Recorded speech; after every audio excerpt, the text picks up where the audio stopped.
This is St. Louis Cardinals baseball. Game number 2 of the doubleheader from PNC Park in Pittsburgh. It's the St. Louis Cardinals and the Pittsburgh Pirates. Game 1, the big blow off the bat of Francisco Cervelli, a grand slam. The Pirates never look back. They're still alive after winning game number 1 earlier today. With Jim Hayes and Al Raboski, I'm Dan McLaughlin. Welcome to game number 2 of the doubleheader. Pretty simple. Cardinals win. They pop champagne. Tyler Lyons goes against Charlie Morton here tonight. Well, Tyler Lyons has actually pitched better on the road as a starter than at home. And Charlie Morton, he is 2-11 against the Cardinals with an ERA over 5. And the Buccos have lost his last 9 starts when he started against St. Louis. So it's Tyler Lyons, Charlie Morton, the Cardinals, the Pirates. Final meeting between these two in 2015.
West is brought to you by Budweiser. Make a plan to make it home. Save big money at Menards on all your home improvement needs. And visit your local Mid-America Chevy dealers for great prices on our all-new 2015 vehicles today. Very cool night as we get you set for game number 2, the Cardinals and the Pirates, along with Al Raboski and Jim Hayes. I'm Dan McLaughlin. 59 degrees. The cool, crisp autumn evening here in Pittsburgh. The Cardinals lose game 1, but one of the nice stories to come out of game one. The health of Adam Wainwright, as he did pitch in the 8th inning for St. Louis. So first time we had seen him since he tore his Achilles. Give the Cardinals and their medical team all the credit in the world to get him back. Did give up a run, had a strikeout. Adam Wainwright is back in the bullpen and back in the big leagues for St. Louis. Differently than the starting, but I tried to control my emotions very well. I've been in big spots before where you let it go too early and your first pitch is real hard and the rest of them aren't. So I've been in big spots to be able to kind of draw off of that, thankfully. But it felt amazing to be back out there. I mean, like you said, there's a lot of work that went back to getting back out there. So Adam Wainwright, great to see him back out there in action. Steven Piscotty in uniform, won't play tonight. Still has a couple of tests to make sure he's cleared.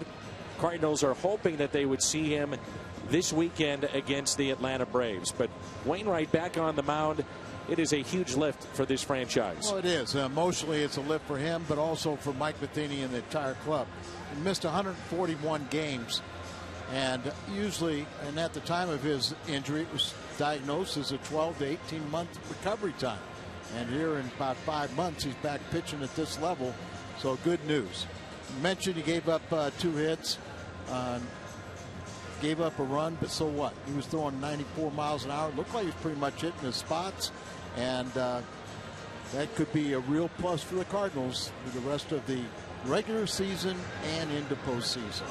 And he comes away from that appearance healthy and ready to go on Friday night against the Atlanta Braves. Charlie Morton takes to the mound for his warm-up tosses as we get set for baseball tonight.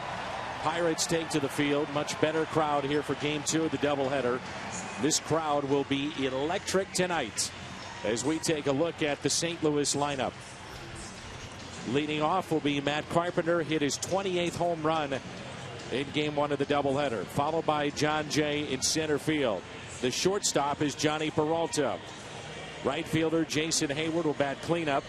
Matt Adams gets a start tonight here in game number 2. He'll be at first base. Randall Grichuk is in left. Matt Holliday is available to come off the bench. Colton Wong at second base. Tony Cruz is behind the plate. And Tyler Lyons gets the call tonight, filling in for the injured Carlos Martinez. So on the bench for St. Louis, Moss, Garcia from the left side, Reynolds, Borges, Easley, Cosma, Pham, and Tartamella from the right side. Charlie Morton has had all kinds of issues against the St. Louis Cardinals. In fact, the Pirates have lost 9 straight games against St. Louis when he starts. His record stands at 9-8. He's been injured a lot over the last couple of years. That includes this season. So he will not get to 25 starts, but this is start number 23. And overall, he's 2-11 with an ERA over 5. But this season, just 0-1. He lost a 4-1 decision. He pitched 6 innings, gave up 2 runs, 1 earned that one. And last year, he was 0-1 against the Cardinals with an ERA at 0.69. So even though the Cardinals have great success, he's not pitching well in the month of September. He still could be a handful. A look at the defense for Pittsburgh and Clint Hurdle's club here for game 2, presented by Dobbs Tire and Auto Centers. Starling Marte is in left. Andrew McCutchen is in center. Gregory Polanco had an outfield assist in game 1, is in right. Ramirez gets a start at third. Jordy Mercer at short. Josh Harrison at second. Michael Morse gets the start at first base. Pedro Alvarez will come off the bench. And Francisco Cervelli with the grand slam in game 1 is behind the plate again. So the standings, it's pretty simple. 4 games to go, 3-game lead. Magic number stands at 2 for the Cardinals. Their next win will be win number 100. And I would much rather be in the Cardinals position than the Pirates. They have to win this game to keep it going over the weekend when they will host the Cincinnati Reds. Well, the Cardinals are playing in Atlanta against the Braves. The Cardinals trying to get to 100 wins for the 9th time in team history. In the 8 previous times, 7 of those teams went on to the National League pennant. and half saw a world championship. First pitch to Carpenter is swung on and missed, and we're underway. 7-10 with our first pitch here in Pittsburgh. For those that remember Roy Halladay, outstanding pitcher with Toronto and the Phillies. Charlie Morton, very similar in his delivery.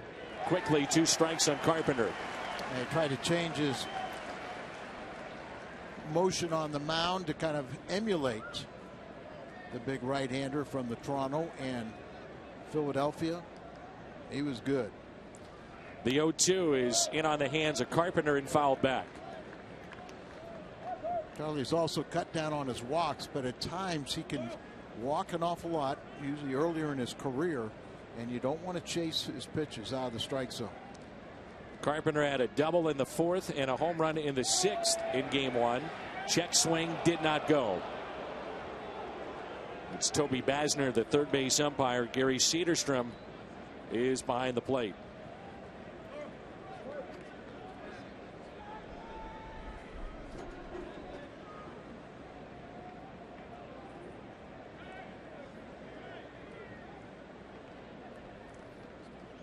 One ball and 2 strikes. Carpenter lifts a fly ball into left center field. This ball will get down. And Carpenter is thinking 2. Mishandled out there. Carpenter thinking 3. Leadoff triple for Matt Carpenter to start game 2. Well, we talked about their defense. In game 1, it was Polanco that had a crucial error in the 9th inning that led to the Cardinals' first run. Here and out to a very scary scenario out towards where Piscotty was injured on Monday night, the collision with Borges. So you've got 3. Here's Monday night after John Jay got the base hit. Polanco couldn't pick it up. The error. McCutchen couldn't pick it up. Carpenter circled the bases. And here's tonight. Out in the left center, you've got 3 very gifted outfielders. They're all 3 capable of playing center field, but they let that ball drop ahead of them or in between them. McCutchen not running fully at full speed, and he was also into right center, the center fielder. Here's an 0-1 pitch to Jay. And he did go. 0-2 the count. Here's tonight. The ball gets down in between them. And then McCutchen had trouble picking it up, goes all the way to the wall, and Carpenter gets a triple. Infield is back with the exception of Ramirez at third. And that hit Jay on his knee. That's what he's claiming. And they're going to take a look at it. Gary Cederstrom says no. Mike Matheny is trying to check the tape. This is reviewable. Jay has made an art of leaning into pitches. He gets hit so many times on the lower part of his body. And it looked like a little bit right on the pant leg, the front leg. Down around the shin area, and that's I think what they're going to review. Yeah, so they're going to take a look at this. That was on an 0-2 pitch. Regardless, it is a ball. And it could be runners at the corners for Johnny Peralta. John Jay in the lineup because of his success against Morton. 9 for 22.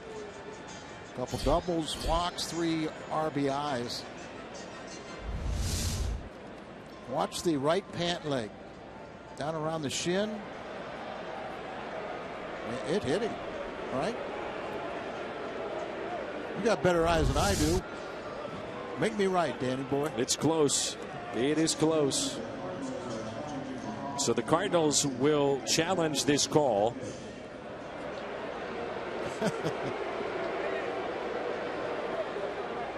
By the way, Jay has been hit 9 times this year. And he is awarded first. So he's hit by the pitch on the 0-2. And that's kind of an indication, too, what I'm talking about. Don't chase Morton's pitches because you'll throw that breaking ball an awful lot and a lot of movement, and the guys will chase it. So runners at first and third for St. Louis. This inning could not start any better. A triple, hit batter, and now Peralta. Johnny hitting .274, and with A hot bat his last 10 games. 344, a home run and 6 RBIs.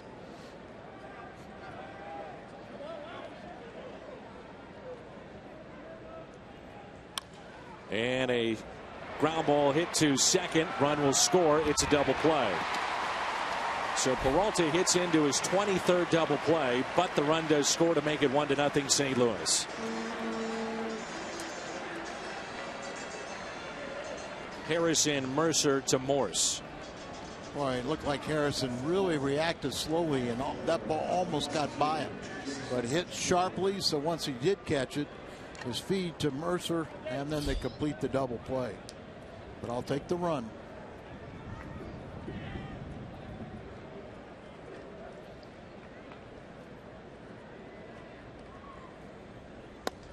And a fastball misses to Jason Hayward at 95. Charlie Morton in 2013 is recovering from elbow surgery. Last year it was a sports hernia. This year a hip injury, so has not been able to put together a full season wearing that Pirates uniform in recent years. His ERA in the first inning, by the way, coming into play tonight was 8. There's a base hit into right. 4th highest in the National League. Keep it going. This is a must win for the Pirates. So they might do a lot of different things a little earlier, because if they lose, the Cardinals win their 3rd straight Central Division crown and 11th overall. Morton 2-11, ERA near 6 in 17 career games against the Cardinals. Here's Adams. That pitch inside. See him really trying to pitch his left-handers inside. Matt pinch hit in the first game, and he got a hold of one but pulled it. I'd love to see him keep one fair. See if Hayward wants to do a little running. 1 ball, 1 strike.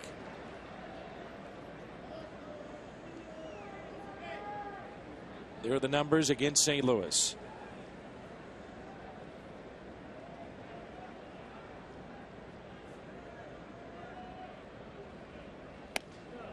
Adams takes a ball, little up, little in.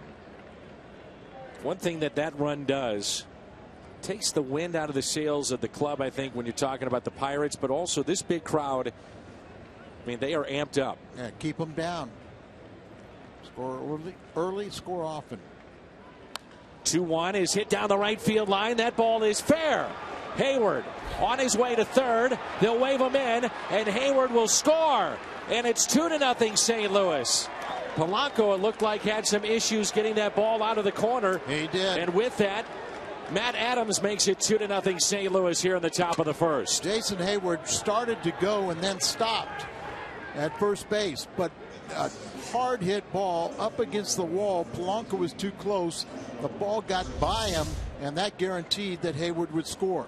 Watch him get right there in the warning track. Now he has to go flag it down, and it's not an error, but it's one of those misplays by the Pirates defense.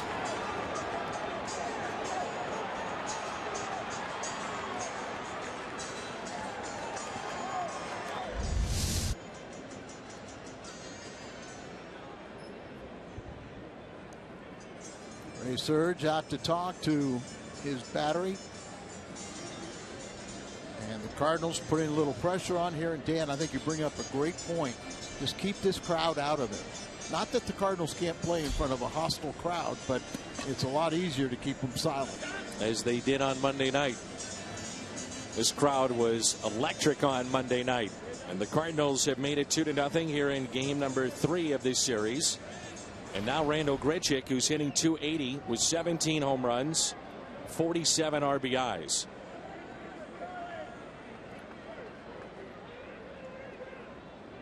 The first pitch to him. And a high fly ball out to deep right. Polanco backs up and makes the catch. The Cardinals play 2 in the top of the first. The double play off the bat of Peralta to score Carpenter, and Adams with an RBI double. 2-0.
lead for the St. Louis Cardinals. The banks of the Allegheny, as Josh Harrison will lead it off for Clint Hurdle's club, followed by Gregory Polanco and Andrew McCutchen. Then Aramis Ramirez, Starling Marte, Michael Morse, Francisco Cervelli, Jordy Mercer, and Charlie Morton, the pitcher, batting ninth. Neil Walker had a home run. The switch hitter will come off the bench along with Pedro Alvarez tonight. So here is Josh Harrison, who's hitting .282. 4 home runs, 27 RBIs against left-hander Tyler Lyons. See, 7 starts this year. Pitches much better in relief, but he pitched extremely well in the game. We found out Martinez got hurt after 7 pitches. Came into that ball game. Remember, at one point he struck out 5 in a row. Here's a 1-1. A fly ball out to left center, and the catch is made by Randal Grichuk.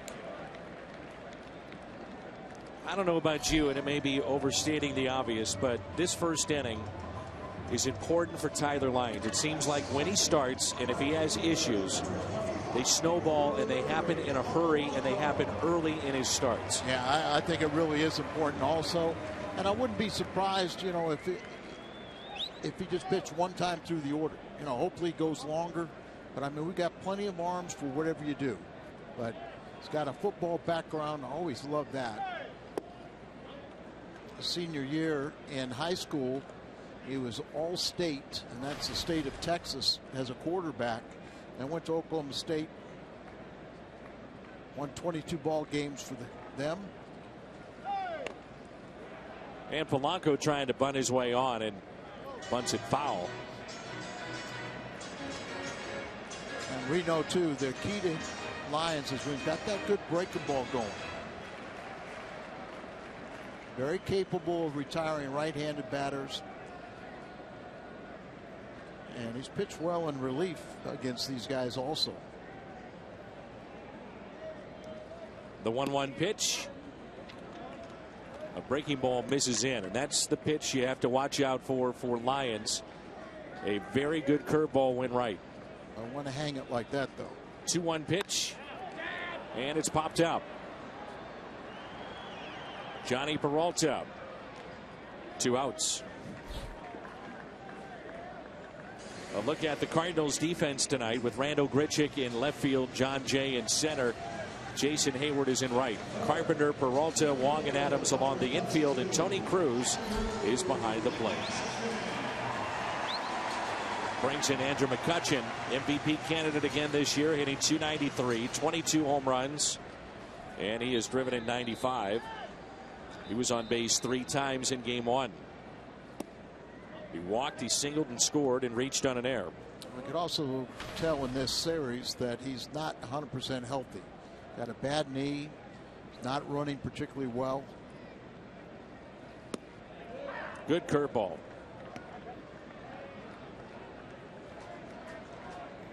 Just have fun, Tyler.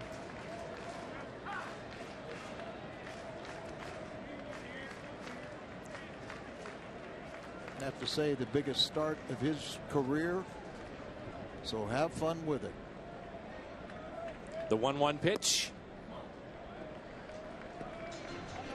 Remember Tyler Lyons, when he made his first couple of starts in the big leagues, they were just tremendous. 1 run in 7 innings in each game. San Diego, and then I think Kansas City. And then after that, this being his 17th start since the first 2, but in the 16 after that, 2-8 with an ERA of 6.25, and has not completed 7 innings in any of those games. Fought off, and it's popped up to the left side, and there is Carpenter. So a 1-2-3 inning for Tyler Lyons. Cardinals on top, 2-0.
Al's keys to the game presented by Toyota. A real important win at all costs. I don't care what you have to do. You got to win this ball game.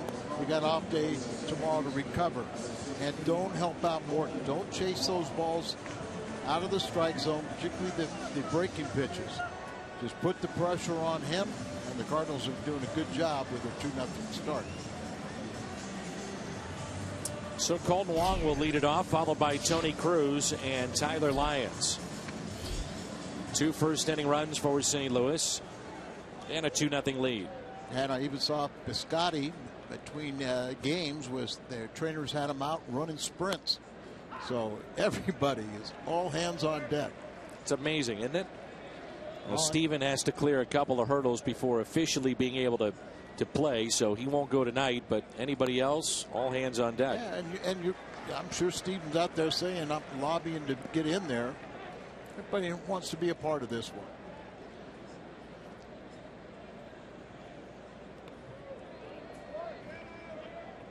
I think Jim Hayes was even down there in the dugout. I think I saw him. He put his spikes on. Yeah, there he is.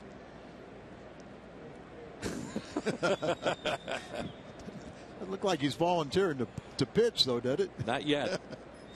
Here's a 1-2.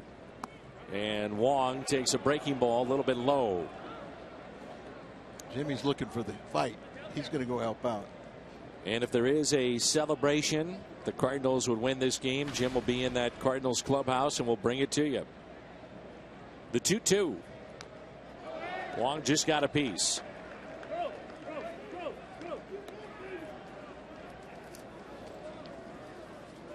Colton's really kind of had it seemed like a slow month. September. He's 2 for 7 in this series.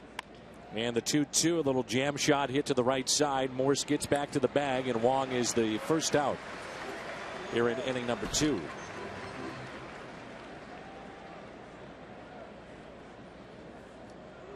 So Tony Cruz, who caught game 1, with the exception of 1 inning, goes here in game number 2 along with Francisco Cervelli. Follow up in your theme of all hands on deck and trying to put your best team out there here for game number 2. About 2 for 3 for Tony in the first game with a pair of doubles, and the last one just missed a home run over the center field wall by about a foot. And the only out that he made, he flied out to deep center. There's a look at Yadier Molina. Had a nice conversation with Yadi yesterday, and he says that he does anticipate to play in the playoffs.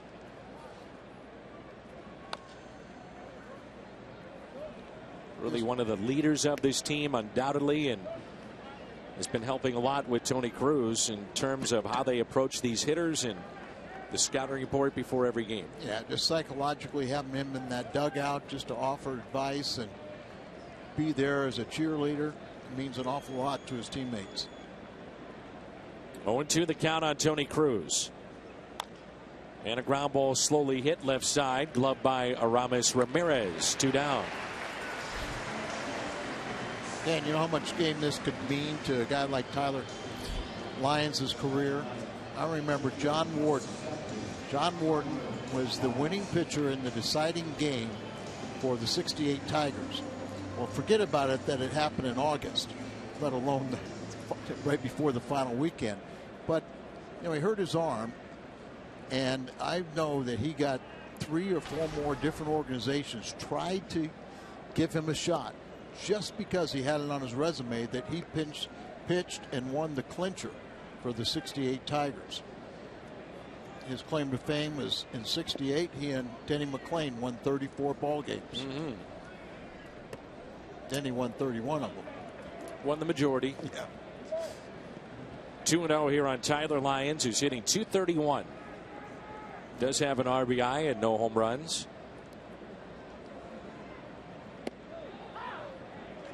John Warden has made a living since that time being the judge in kangaroo courts and different fantasy camps. And also kind of emulating Max Patkin, the clown prince of baseball. He used to be a act, make its way all through all the minor leagues. The 2-2. Swung on and missed by Lyons, and the first strikeout for Charlie Morton. Midway through 2, Cardinals on top.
Jimmy Hayes. Jim. Dan, I had a chance to talk with Stephen Piscotty. As you mentioned, he is working his way through the concussion protocols, but he told me he feels really good and he considers himself very fortunate.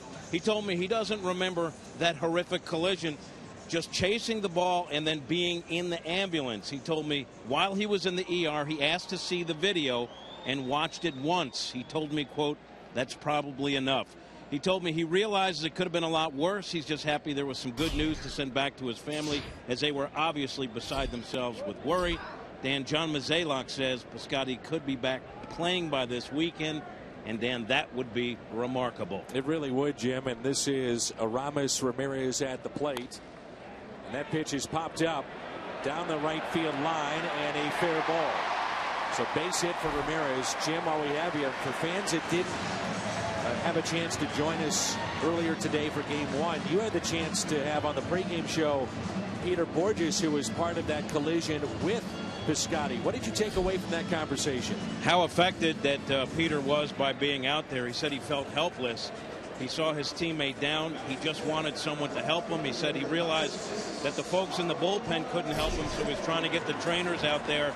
And he said he was really so worried about Piscotty, it was hard for him to play. So he went back and was trying to get the trainers to contact Piscotty. He said he didn't start feeling back to normal until he saw Piscotty in the hospital, and said he realized then he was going to be okay. But that was traumatic for him as well. Double play ball out at second. Double play. Nice by Peralta to start it. The flip to Wong and then the turn to Adams. What a rocket that was. It was in Johnny's glove. It was all academic. And a big help to Lyons. Ground ball hit extremely hard, but right at the shortstop and they turn two.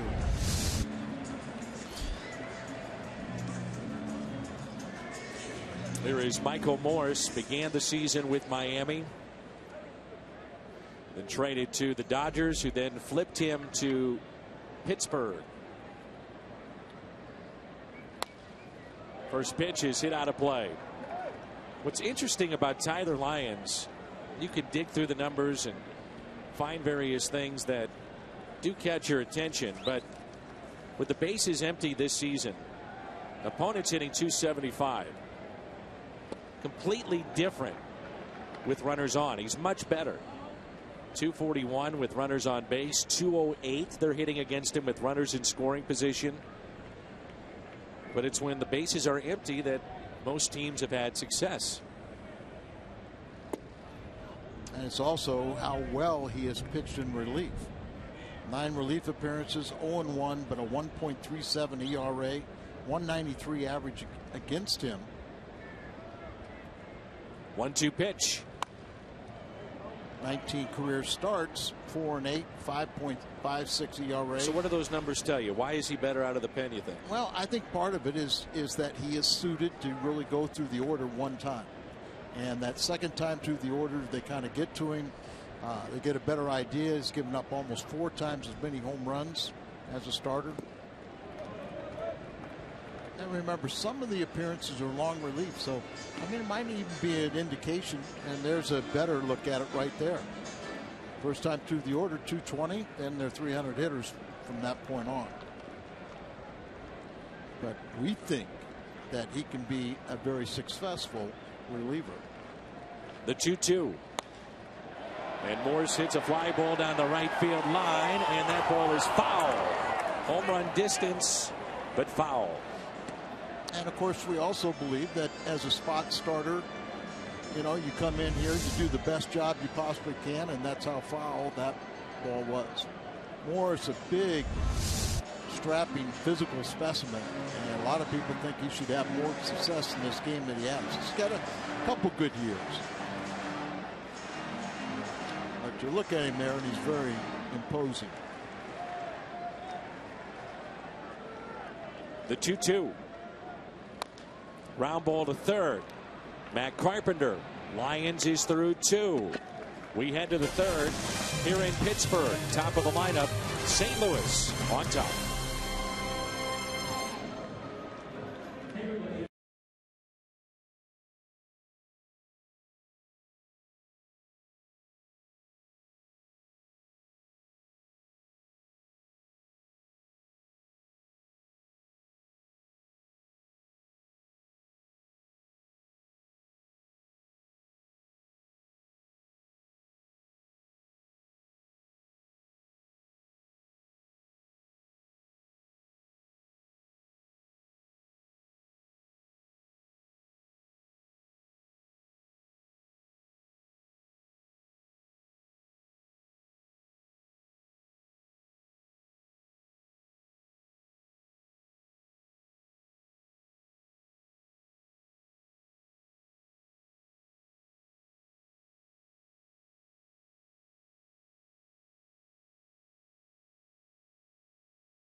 Have been decided.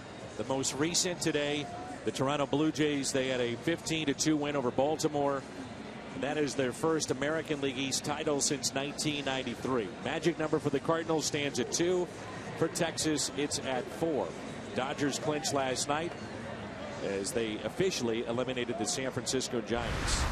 Boy, Toronto is going to be some kind of team to play in the postseason. Yeah, and then they get home field advantage, even tougher. Here's Matt Carpenter, and he rips that fair. Carpenter already with a triple tonight, hits it into the corner, and it's his second double of this doubleheader.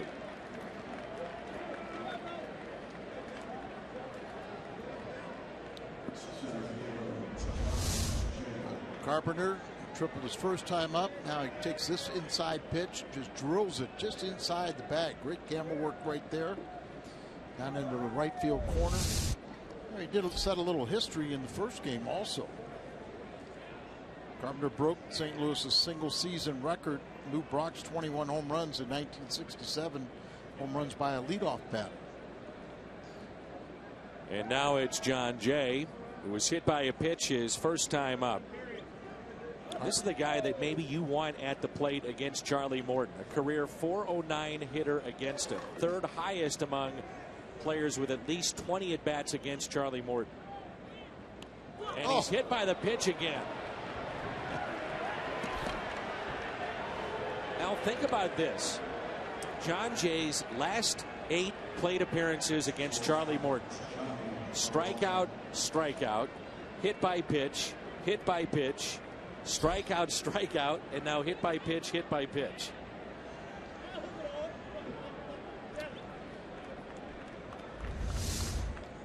Look at the left foot. John Jay steps all the way across the plate and then it hits him on the left thigh. Throw a pitch. So here is Johnny Peralta. Hit the ball sharply into a double play, but that did score a run. Runners at first and second. And already activity in the Pirates bullpen. So I said they can't wait around. They've got to, you know, if Morton's not being effective, they've got to go through every reliever, through their bench.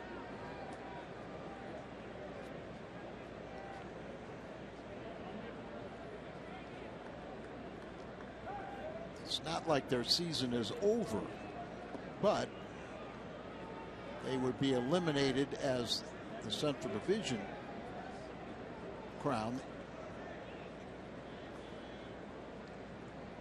Here's a 1-0 pitch. Last week or so, much better at bats from Johnny Peralta. You're seeing him go to right.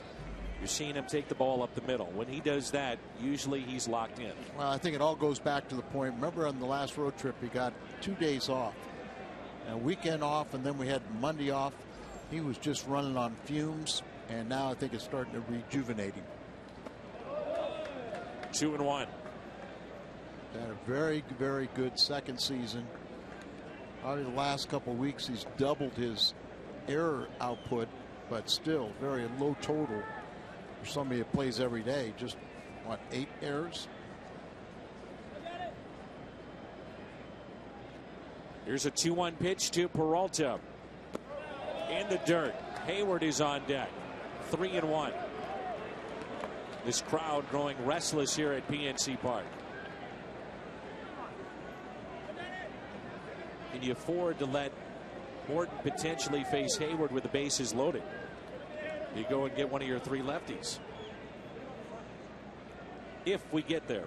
3-1 pitch. That's it out of play. 3-2. They have 2 very good lefties. You know, and Bastardo, we saw have a shutout inning in the first game, and also Tony Watson. But sometimes you might have to tell those guys they may have to be ready earlier in the game to get out of a tough jam. Our third lefty would be more of a long man. Here's a 3-2 pitch. We're about to find out. Bases are loaded for Jason Hayward.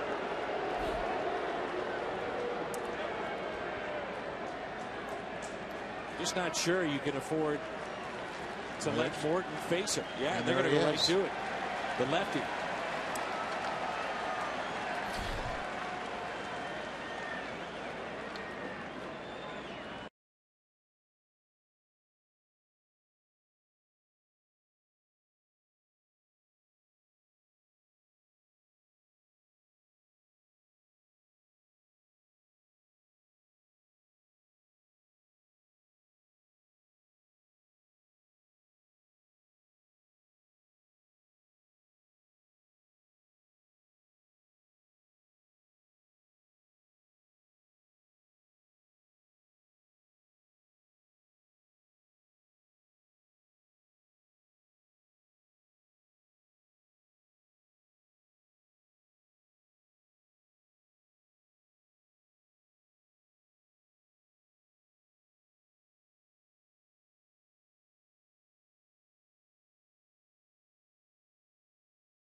Historic performances. Don't miss the 2015 postseason beginning October 6th. Just head to MLB.com/postseason for a full schedule. Bobby Laframboise, one of 3 lefties they have in their pen. His 10th appearance. He's bounced around. He's been with Seattle, San Diego. He was claimed off of waivers towards the end of last season. And he will get Jason Hayward with the bases loaded and nobody out. The Cardinals leading already 2-0 in this all-important game. The first pitch to Hayward is taken for a ball. This inning started with a double down into the right field corner by Carpenter. Jay was hit by a pitch. Peralta drew a walk. Morton lifted in this game. And the 1-0 pitch to Hayward. 1 ball, 1 strike. You come in for the bullpen with the bases loaded. It's what you do with that first batter, which is most important. And Laframboise has been very good. He's retired 8 of the first 9 batters he's faced this year. Wants his catcher to go over the signs again.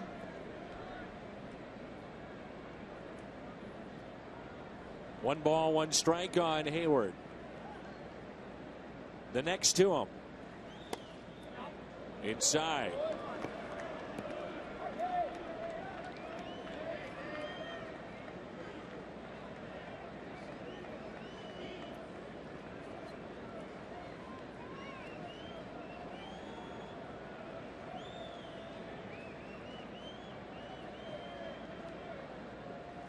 Hayward, drive, right center, grand slam! Jason Hayward returns the favor in game number 2. It's a grand slam, and the Cardinals have the lead, 6-0. I kind of said it's what you do with the first batter that makes all the difference, and that is not what Clint Hurdle and the Pirate fans were looking for. But that's what the Cardinal fans were looking for. 13th home run and RBIs up to 60 for Hayward. He has been a difference maker with his glove and with his bat this year, and there's the biggest blow of the year. 6-0 St. Louis. This crowd, big crowd, shocked here at PNC Park. So line drive all the way out, about 3 or 4 rows deep, out there where Reynolds hit his home run on Monday night, but you knew it was going. It was Francisco Cervelli with a grand slam in game 1. That broke a 1-1 game, made it a 5-1. They got an extra run that inning, so on Pirates' way to an 8-2 victory. That was in the 4th. Now Adams pulls it to the right side against the shift. It's the shortstop coming all the way over, Jordy Mercer, for the first out here in the 3rd inning. That closes the book on Charlie Morton, who gives up 5 of the 6 runs. What a moment, huh? Great moment, but there's still a lot of game left, so don't relax, don't let up at all.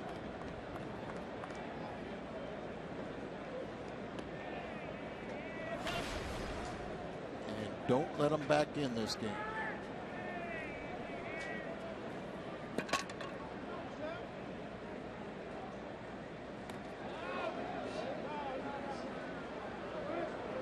His 2nd career grand slam. The other was back in 2011 at Wrigley Field.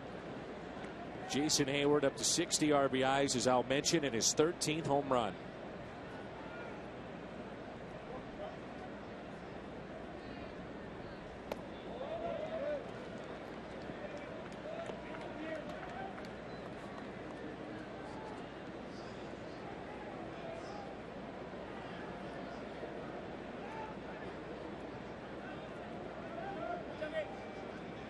Randall Grichuk with 1 out and a 2-0 pitch. Now it's 3-0. Just 39 pitches tonight for Charlie Morton. The starter of the Pirates has been knocked out in a 6-run lead for St. Louis. The 3-0. Gritchett swinging away and pops it up. Here's Josh Harrison. Very windy night here at the ballpark. He puts that away.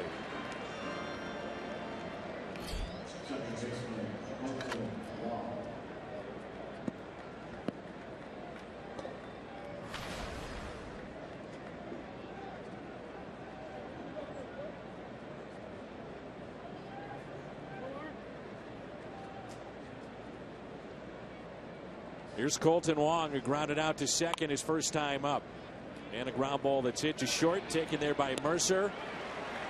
Jason Hayward, a grand slam, and home run number 13. And with that, a 6-0 lead for the St. Louis Cardinals as we play early in Game 2 of this doubleheader. What a moment. 6-0 Cardinals.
Couple looks.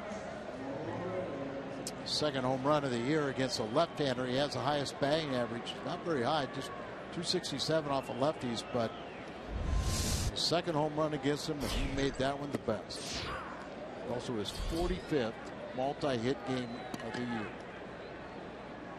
Francisco Cervelli, Jordy Mercer, and then the pitcher spot. Line drive into right. Hayward is there. A little bit of everything tonight from Jason Hayward. Similar to the first game where he took one right off the grass. A solid line drive, that one.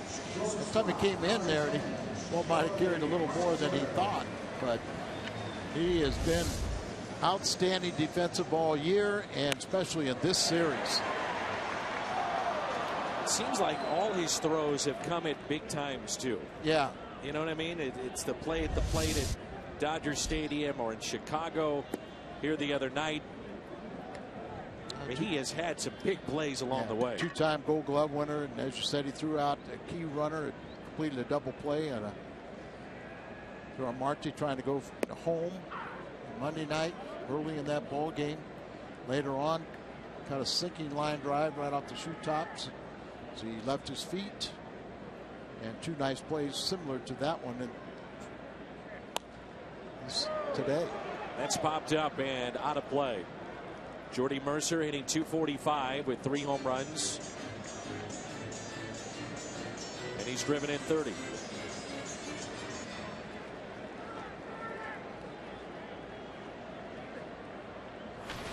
3 for 10 off of Lions.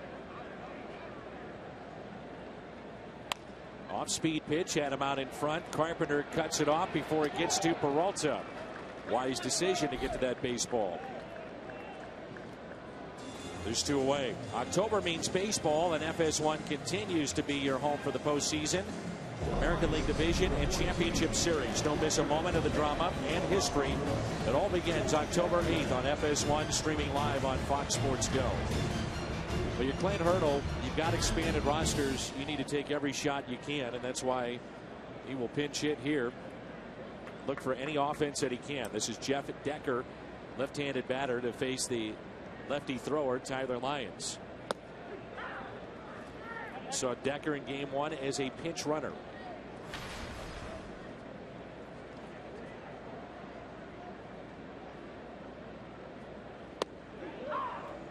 And Lyons pitching with some confidence now and with a cushion of 6 runs. Most of his bench is all left-handed hitters. The 0-2, and he went around. It's a strikeout in the first of the night for Tyler Lyons. Pretty good 10 minutes in this game for Jason Hayward, wouldn't you say? You enjoy the grand slam. Yeah, that's nice. One swing of the bat, 4-run score, takes a hit away in right field. He is some player. 6-0 St. Louis.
As we head to the 4th inning, Jason Hayward, a grand slam moments ago. Third pitcher used by the Pirates already.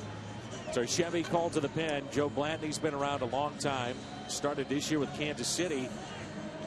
Some good years with the Phillies. And this will be his 20th appearance for the Pittsburgh Pirates.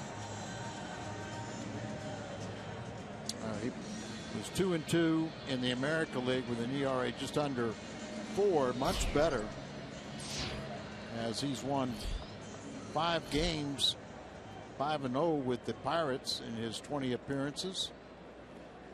We've seen him in some long extended relief outings against St. Louis. Done a good job. So here is Tony Cruz, who rounded out to third. Then Tyler Lyons and Matt Carpenter. Carpenter is 2 for 2, by the way, in this game with a triple and a double. Good cut by Cruz. He looked good in game 1, and he's getting better and better with playing time. I was talking with John Mabry and Billy Miller, the 2 Cardinal hitting coaches, watching him hit on Monday, and you could just tell with, you know, repeated day after day playing every game that all of a sudden he's swinging the bat well. Now, there are a lot of times where Mike Matheny wanted to use him as pinch hitter the last couple of years, but with only the 25-man roster and the only backup catcher, he felt like he couldn't do it. I don't understand why they protect that one catcher so much if that's your best option. And I told Bill Miller at the time, I said, as a late inning guy, I wouldn't want to throw to a position player, but if I thought that was the best way for us to get a lead, I would understand. And you're only doing it to finish one game. You know, the next day, if there's a significant injury, you bring up the backup. 3-2 the count. But you see, most managers don't ever do it. You just see that they don't want to be backed into a corner. You can understand why, but I also see the other side, what you're talking about too. 3-2. The check swing, and he went. Chased the ball, and a strikeout for Blanton.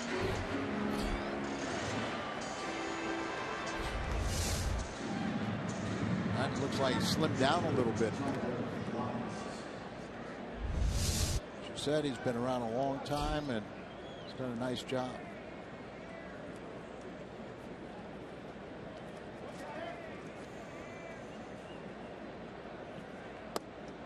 Here's Tyler Lyons.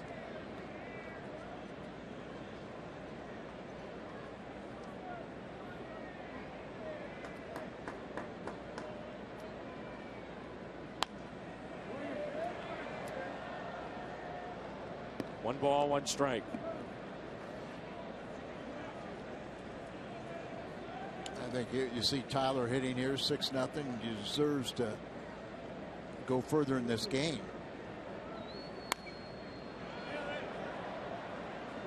But remember, too, with a 6-0 lead, you know, you kind of don't have a real long leash for him also.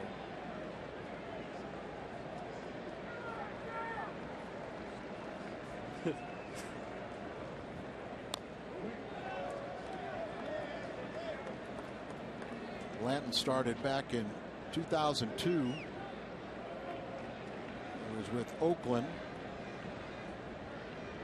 First round pick, 24th overall back in the 2002 first year player draft.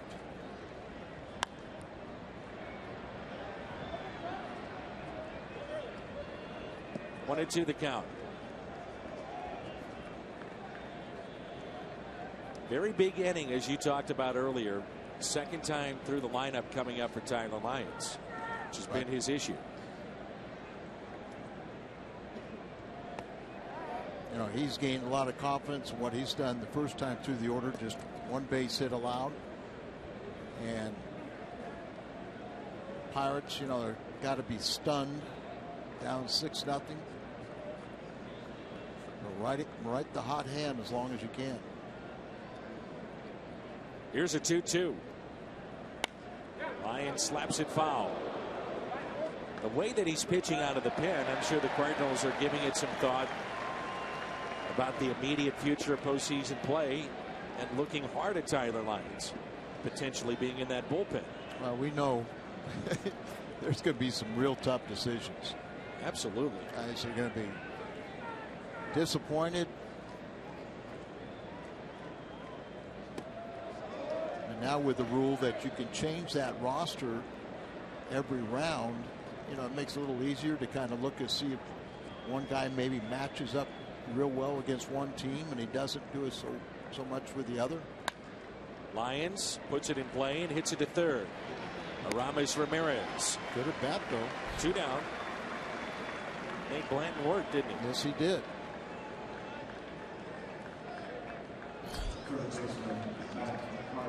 Here we are in the 4th inning already. 3rd plate appearance for Carpenter. Tripled and scored in the 1st inning and doubled into the corner in right. 2 for 2. This is his 51st multi-hit game this year, and now 21 times he's scored 2 runs or more, and the Cardinals are 18-3 in those games. He's up to 44 doubles. Yep. Tops in the National League. You got to look at a lot of things. You know, the runs scored.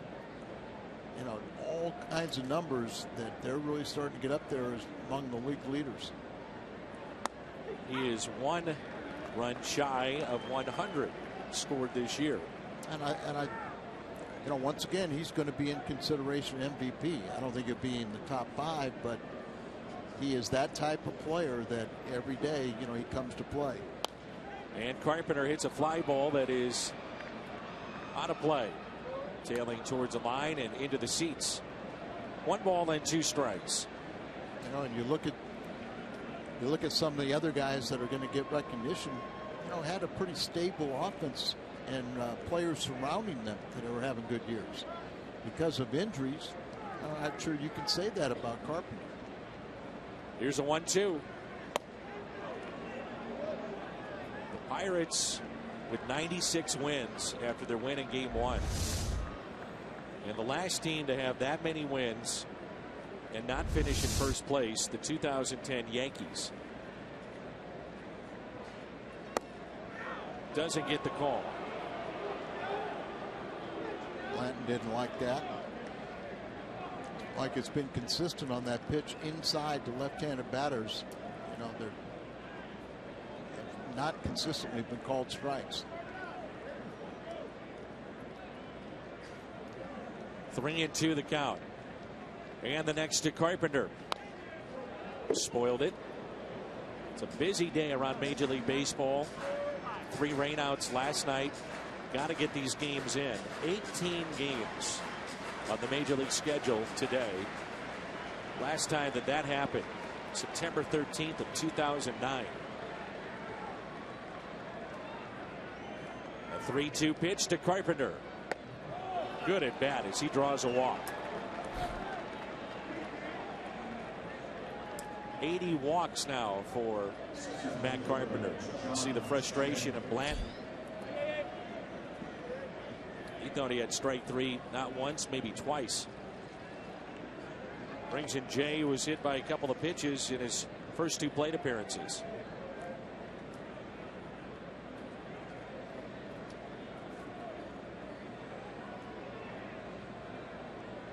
Runner at first is Matt Carpenter.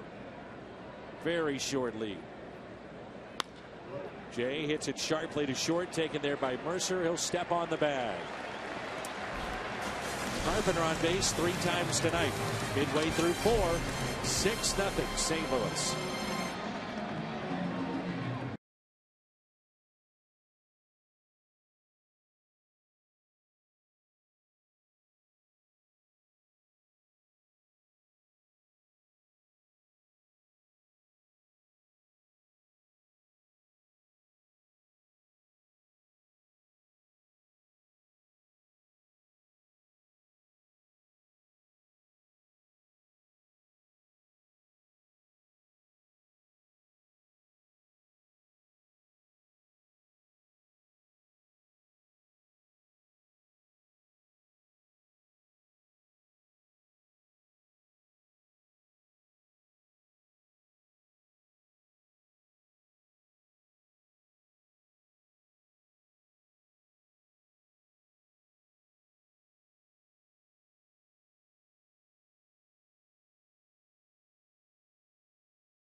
Tyler Lyons, Harrison, Polanco, and McCutchen coming up.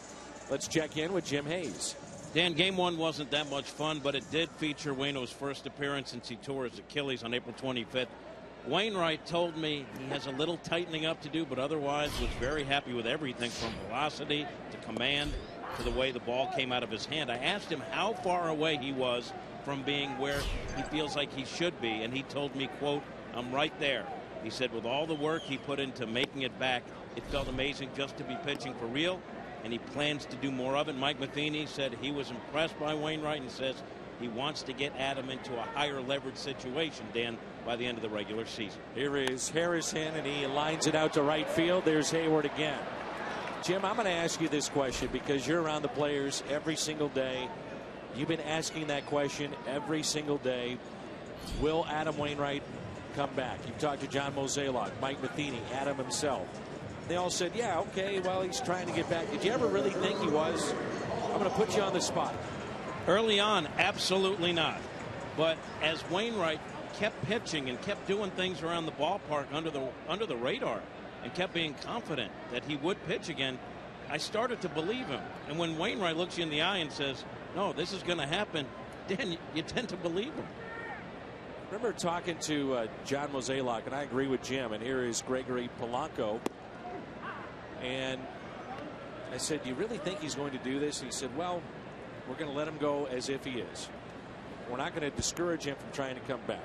Remember, he even said it's going to be good for my own psyche to at least have that as a goal and to, to make yourself work all the harder, and give him an awful lot of credit, and Adam Olson, the entire training crew and medical staff. But it was good for him to have that goal to come back this year, and if it didn't make it, he was well on his way to having a normal off season and knowing that he'd be physically ready for spring training. Mo said, realistically, let's remember, I think the term he used was, let's pump the brakes on this. A lot of people are talking about it. Adam was telling anybody that would listen, right, I'm coming back. And sure enough, he has done it. Give him all the credit in the world, and the medical staff, as you mentioned, Al. I mean, they've done a remarkable job. Over on the ESPN side, Mark Mulder is here. Eduardo Perez is here working that game. Both of them have had Achilles injuries. And both said to me before the game, and there's a strikeout, good curveball, I cannot believe that he came back from this. We know what we went through. One a pitcher, the other one a position player. I just can't believe that he's able to do this. It's a credit to him and a credit to Adam Olson and the medical team. I know Jim Edmonds, towards the end of his career, had a lot of Achilles problems, and I'm sure he could explain to our audience on the post-game show. It's not supposed to happen. No, it's not supposed to, but a lot of things that Adam does on the baseball field, it's not supposed to be that easy. Right. McCutchen with a fly ball lifted out to deep right. Hayward is spun around, and he makes the catch near the wall and on the track. Tyler Lyons has allowed one hit through 4. 6-0.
All right, Pat, thank you. We are in the 5th, 6-0 here.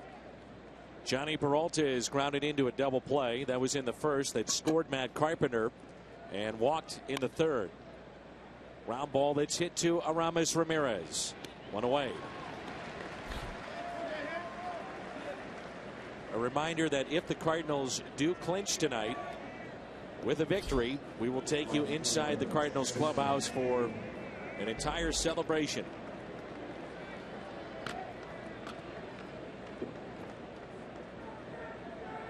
Jim will be in there. Our cameras will be in there, and you'll hear from the players. Bill DeWitt is here, the Cardinals' principal owner. John Mozeliak and his team. It's still a long ways to go.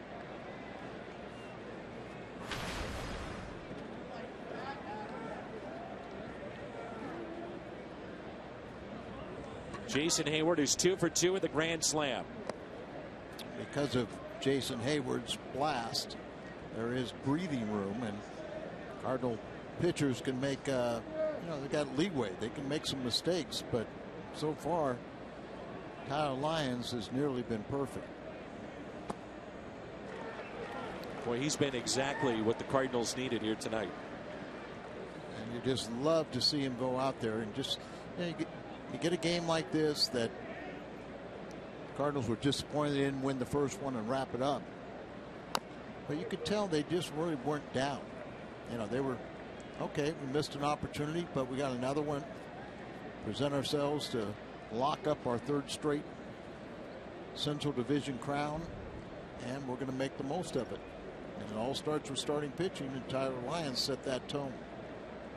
1 ball and 2 strikes on Jason Hayward.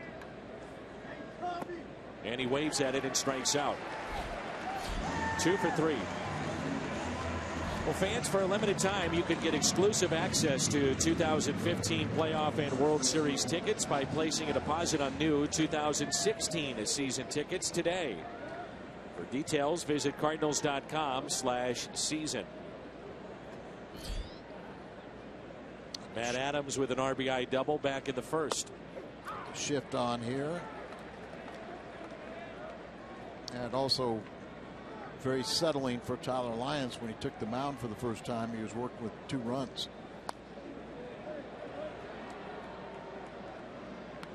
Just a key hit in this game. There's been a bunch already for the Cardinals, but a leadoff triple just takes the air out of the ballpark a little bit. How often we say how Carpenter goes, the Cardinal offense. They will follow suit. Yep.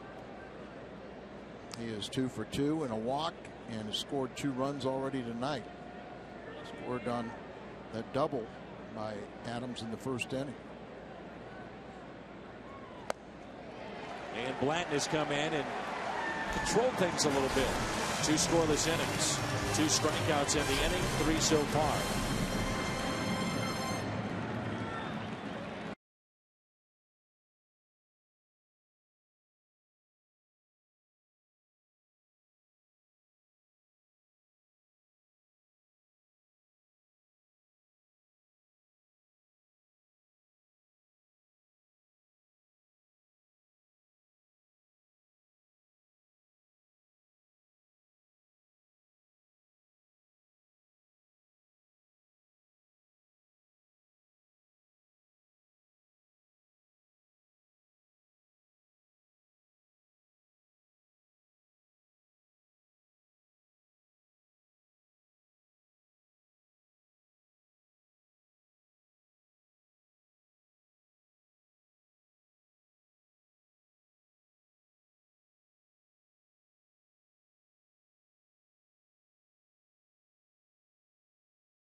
Garcia and Tehran.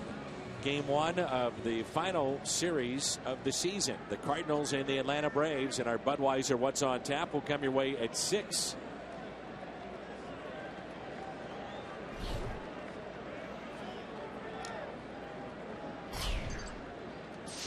And the first pitch is a strike. So Tyler Lyons has allowed just 1 base hit. That was to Ramos Ramirez, a bloop single down the right field line. Here's the 0-1.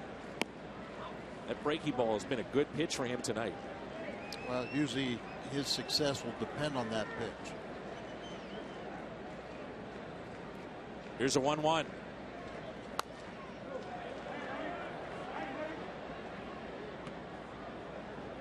If the Cardinals win here tonight, that means it's Chicago and Pittsburgh, winner take all, 1 game. And that would be here in Pittsburgh, correct? More than likely. They may have to win 1 more game to guarantee. They've had the head-to-head, and then they'd have to win 1 more game to guarantee that it would be here. And they play after the Cardinals. They have the off day tomorrow, and then they play Cincinnati 3 here in their own ballpark. 1-2 pitch. How about that game? Arrieta and Cole, more than likely. But the series that will feature the pitching of the Dodgers and the Mets. Here's a 2-2. Ramirez has swing and a miss. 3 strikeouts for Tyler Lyons.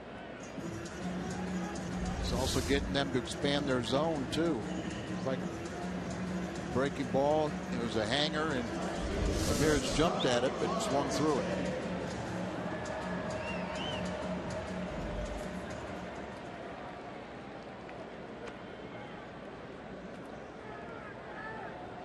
Starling Marte hit into a double play his first time up, and there's a strike. Cardinals have to be thrilled with what they've seen so far here from Tyler Lyons. No doubt. 0-1 pitch inside. Just look at the rhythm and his mannerisms out there on the mound. He's pitching with confidence. That's what I see. You know, he's out there very much. He wants to be out there. He's showing the opposition that he's in control. There's that breaking ball again. And a lot of the right-handed hitters tonight have given up on that pitch. And he's the type of lefty too that has better success against right-handed batters than he probably does against most lefties. Here's a 1-2, and he just got a piece. I mentioned Ramirez got the only hit, a bloop single to right, and then Marte hit into a double play. So he's faced the minimum through 4 1/3.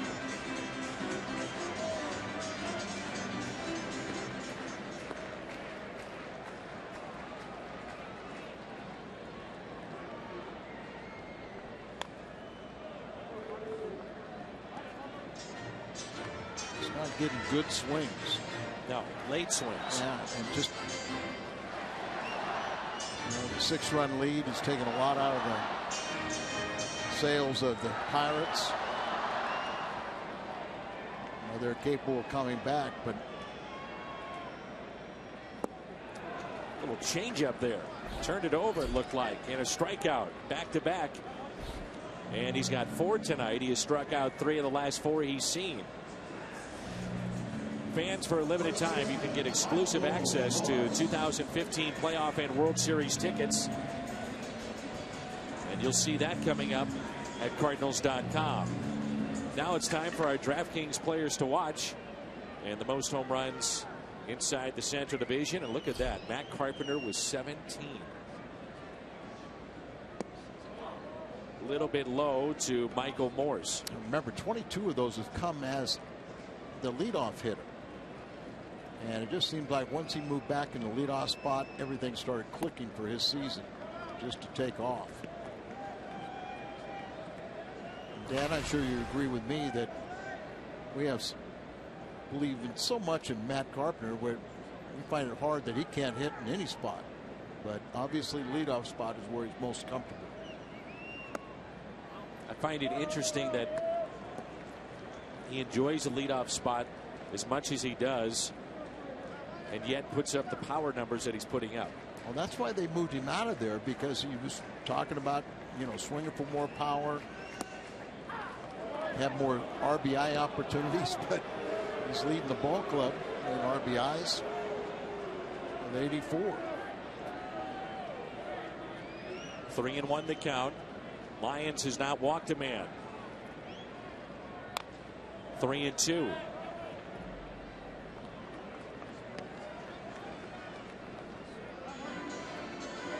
I think those walks are an indication of how confident he is tonight.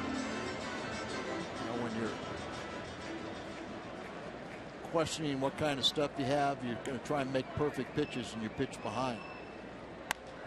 And a fly ball lifted out to deep right field. Hayward with room. Leaps and makes the catch up against the fence. Slow to get up. Hayward's got it. A concern. And he seems to be okay. He is all over the place in this series. Center field, right field, the grand slam. And he's had a big night for the Cardinals. We are through 5. Hayward just enough room. Up against the chain link fence. Makes the catch. Cardinals on top.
There's 6-0 Cardinals, as Randall Grichuk will lead it off. How about the night for Jason Hayward? Grand slam, sliding catch. That last play moments ago up against the wall. He reached back, and I think he thought he was up against the fence, and then when he crashes back like that, there had more room to go, and then slid down that chain link fence. But he said he was okay when he got to the dugout. He had another step he could have taken and made that play a little easier, but it was going to stay in the ballpark.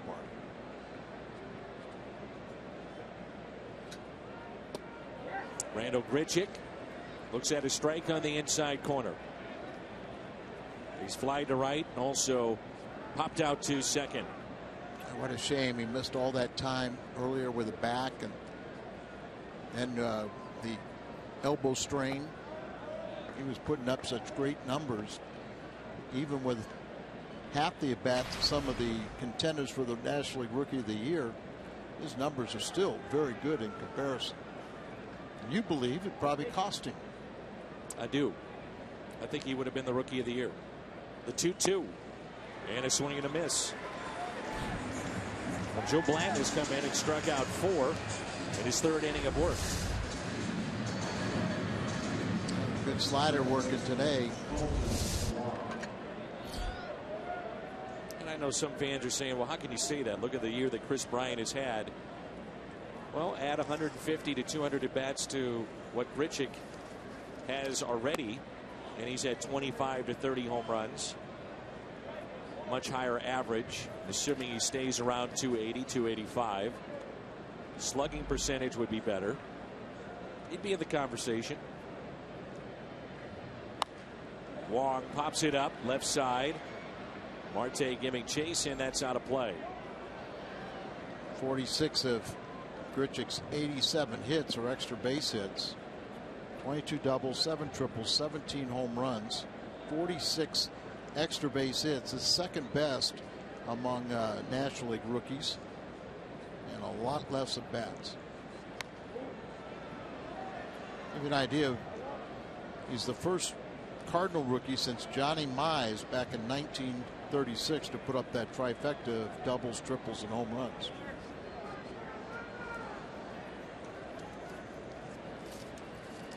Here's a 1-2.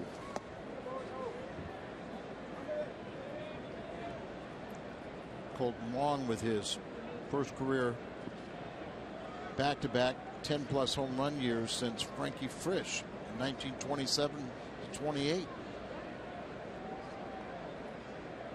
The 2-2. Slowly hit up the line in the first base side, and it rolls foul and out of play.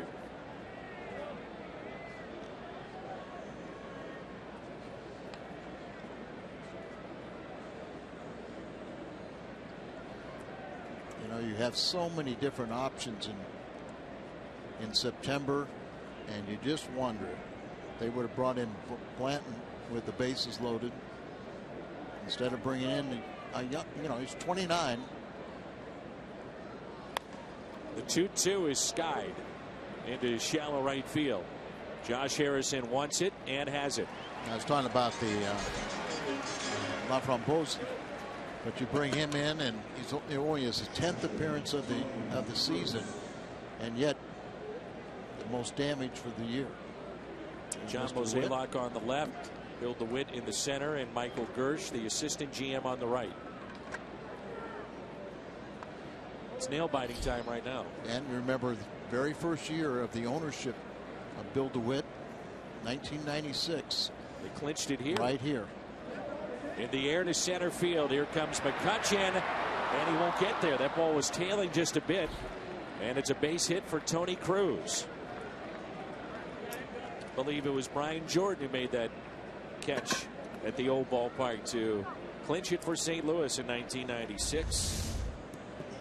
That was a team that was up 3-1 on the Atlanta Braves and lost in the NLCS. Braves then eventually lost to the Yankees in the World Series. 2 ugly losses too. So here's Lyons, who is 0 for 2. He is struck out and grounded out. Now time is called.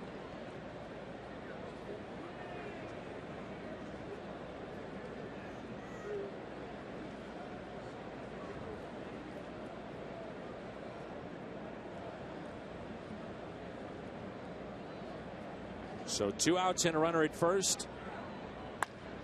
There's a line drive that's caught by Jordy Mercer. We head to the bottom of the 6th. 6-0 St. Louis.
Game 1, a long afternoon for Michael Wacha. 4 innings, 6 earned.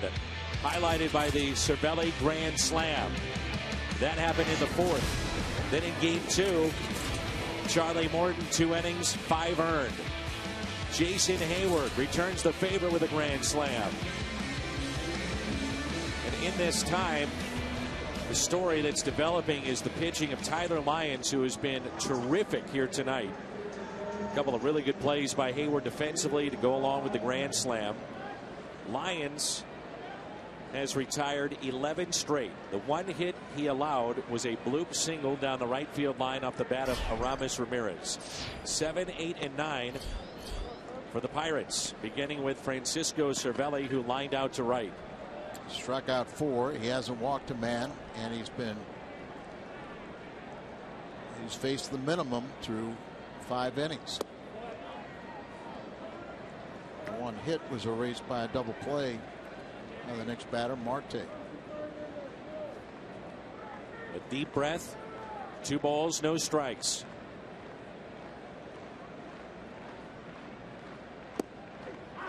Two and 1. The Cardinals win this game. It'd be win number 100. It'd also mean 3 consecutive National League Central Division championships. The 2-1. Doesn't chase. And Dan, I think to win 100 games with all the injuries they've had, and they're not just backup guys. They're the star players. Starting pitchers, 3 and 4 in the lineup. On a 3-1 pitch, it's popped up. It's playable. Adams, 1 away. Well, you're so right, Al. I mean, you think about Wainwright, Molina now, Adams missing time, Holiday significant time. I mean, how about a guy that we forget about? Jordan Walton, who was supposed to be your setup man. He was supposed to be the 8th inning man. An occasional closer. And then you were talking about Belial was out for nearly 2 months. He was supposed to be the 7th inning man. Jay, Grichuk, Holiday, Adams. Just go right down the line and just see these guys that have been there. And Mike Matheny's done a tremendous job of holding this team together and making them believe that they are good enough to win. Not the guys we're missing. The guys that are here. So to win 100 and with the potential of 104 or 103 games, it's remarkable. 0-2 the count with 1 out and nobody on. People ask me all the time about manager of the year. I've said the last month or so, whoever wins the Central, you probably need to look in that direction. Terry Collins has done a great job with the Mets. The additions that they have put together with their lineup, great young pitching. Joe Maddon is going to get a lot of talk.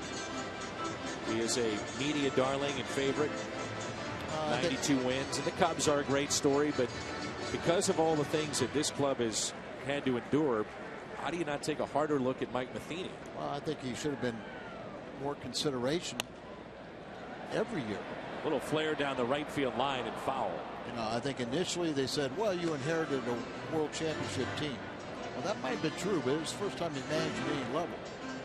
And then, to go on every single year. But other people kind of get more attention. Mike doesn't help himself by deflecting all praise to his players. Where we know other people will say, yep, it's all me. But that's not Mike's style at all, and that's why his team enjoys playing for him, because he knows they have their back. The 2-2 swung on and missed, and a strikeout for Lyons. Number 5. If you've never been to spring training, you don't know what you're missing. Escape with the Cardinals to warm sunshine and blue skies in Jupiter, Florida on your next Cardinals vacation. For more details, visit cardinals.com/vacations or call 1-800-892-7687. Sean Rodriguez will be the hitter. 71 pitches tonight for Tyler Lyons. And we were just thinking, hey, let's hope that he gets through 5, and now you're wondering how deep he can go in this game. Now, I just wanted to see him at the very least, go through the order one time. Then you're saying, okay, you want 5 to qualify for the win. And now everything he's given you beyond that is just bonus. It wouldn't hurt, to see him go as long as he possibly can. How concerned are you with Waka a little bit? Including today and the last maybe 5 starts or so. Concerned. Adams is there in foul territory, makes the catch. How about Tyler Lyons? He's through 6 with 1 hit allowed.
The Gateway Honda home run inning. If a Cardinals player hits a home run, the Gateway Honda dealers donate $1,000 to the Make-A-Wish Foundation. Archimedes Caminero, hard-throwing right-hander, 71st appearance. And his ERA is 3.64, and he'll get the top of the lineup. Matt Carpenter, John Jay, and Johnny Peralta. No activity in the Cardinals bullpen, and why would you? Tyler Lyons is cruising here in this very important game, game 2 of the doubleheader. He's doing a great job, and Carpenter's done his job. Always looking for more, but Caminero's most appearances by a rookie.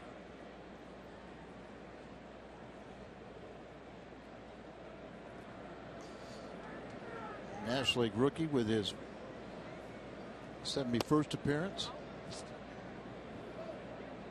Came from Miami on February the 4th. A deal for just cash considerations. Carpenter with a triple, a double, 2 runs scored to go along with a walk, and now he lifts a high fly ball into deep left field. Marte is back with room and makes the catch.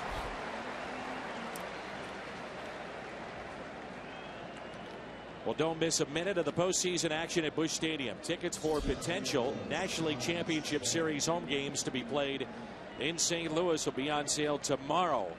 That's tomorrow at noon. Get yours at cardinals.com/postseason. Blanton came in and gave the Pirates 3 scoreless innings. Now it's Caminero. John Jay has been hit twice with a run scored and also grounded out.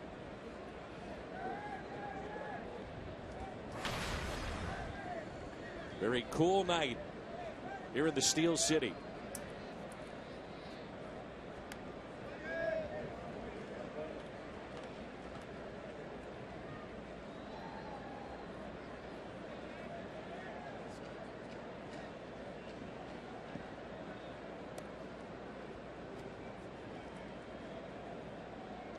And a 1-1 pitch to Jay. Lights it off and hits it out of play.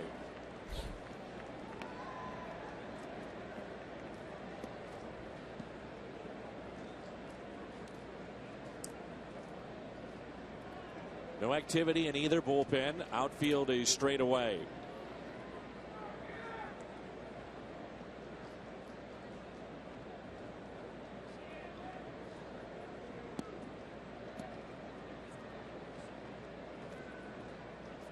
Here's a 1-2 pitch.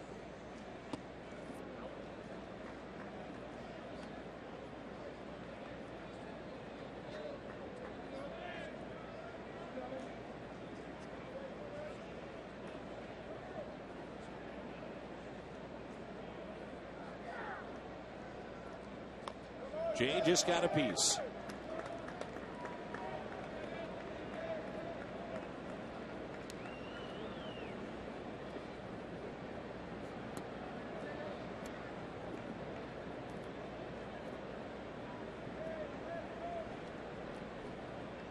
And another 2-2.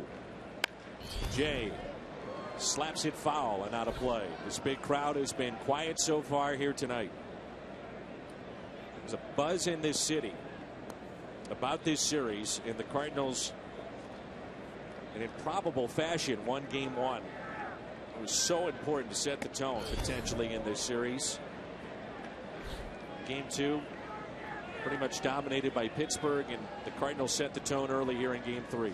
And remember, coming in to this series, Cardinals and Pirates were 8-8, 500 against each other, but 5-2 was the Pirates winning here in Pittsburgh. Good at bat by John Jay. 1-out walk. Make sure your baseball collection includes the 2015 official Cardinals yearbook, celebrating the history of the Cardinals uniform numbers and the legends who made them famous. Order your copy today at 314-345-9000 or cardinals.com/yearbook. Here's Johnny Peralta. Walked and scored in the third.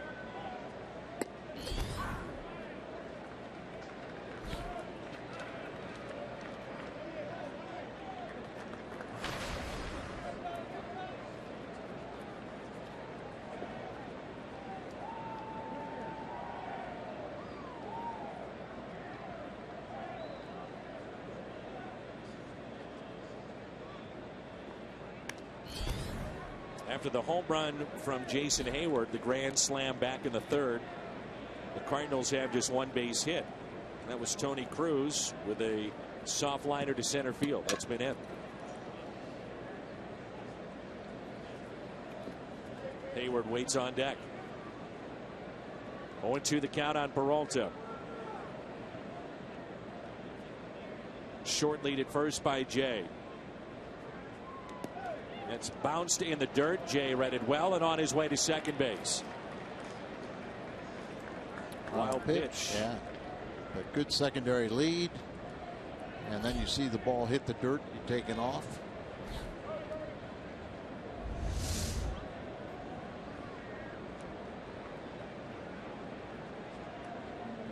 Philly tried to do everything he could, but advancement by Jay. Here's a 1-2.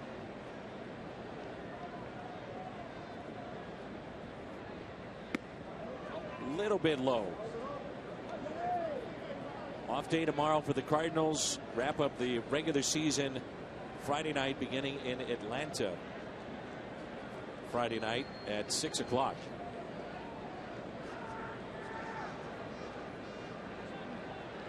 Here's a 2-2 pitch. On its way. Peralta, base hit into left center field. Here comes Jay. And with that, it's a 7-run St. Louis lead. Wild pitch. Allows Jay to score on the base hit by Peralta. Story of this game, the pitching of Lyons, the hitting and defense of Jason Hayward. That was a grand slam. Hit that back in the third. Then this sliding catch. And then in the fifth, up against the chain link fence. Slow to get up, but he's had quite a night. And really quite a series. Yeah, I remember Monday he made 2 defensive plays. So looks like he's enjoying playing. Now the time is being called. Ray Surge come out to talk to his young pitcher. What he's done in this series, I think, Al, is why so many people value Jason Hayward. He saved a game with his glove in game 1. The potential of power and speed here in game 3. Mazda game summary gets you caught up if you're just joining us. The Cardinals with 2 runs in the first, 4 in the third, and 1 here in the 7th. Lions 6 innings, 1 hit. That's it. Hayward 2 for 3 with the grand slam. Charlie Morton lasted 2 innings, and Ramirez 1 for 2, the 1 hit. A bloop single down the right field line. As a matter of fact, Tyler Lyons has faced the minimum through 6. That's a look at your Mazda game summary.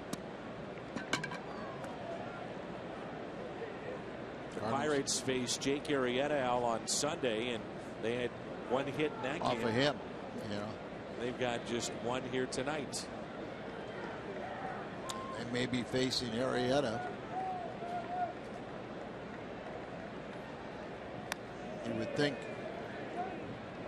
Cubs would pitch Arrieta no matter who they face in a 1-game play-in. It'll be Arrieta and Cole. Let's just You'd have to believe so, yes. Here's a 1-1 pitch. Hayward hits it the other way. Fair. Down into the left field corner. Peralta to third. Jason Hayward with a double. And he now is a triple away from the cycle. A single to right in the first. The grand slam in the third. He struck out in the 5th, and now a double here in the 7th. Well, off the line is the third baseman, and this ball just goes down inside the line. Then it gets all the way down in the corner. Marte played it off the wall. So his nice night and series continues to get even better. Come on, Matt Adams.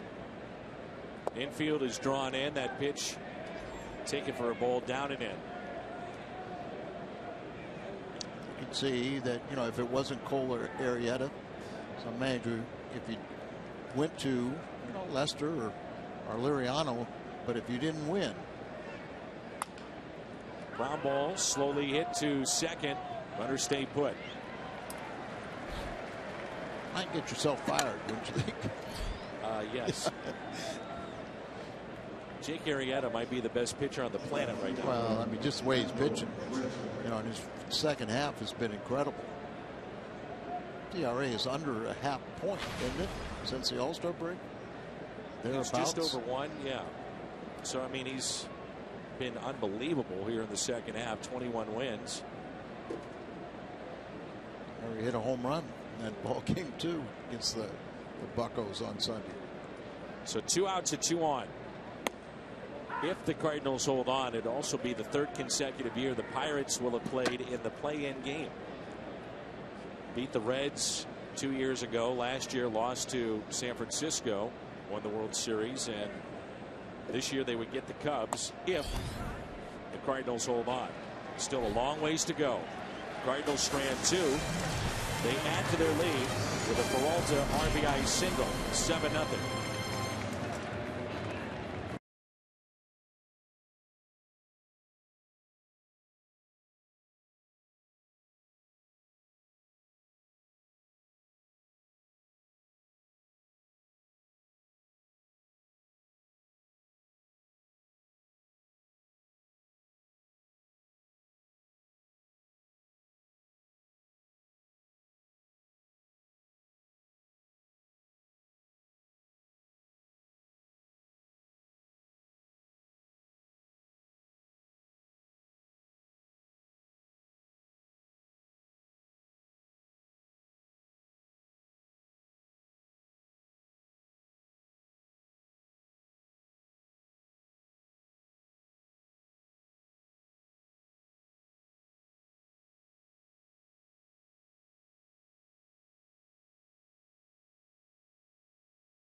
Cardinals last 5 seasons allowing 1 or fewer runs.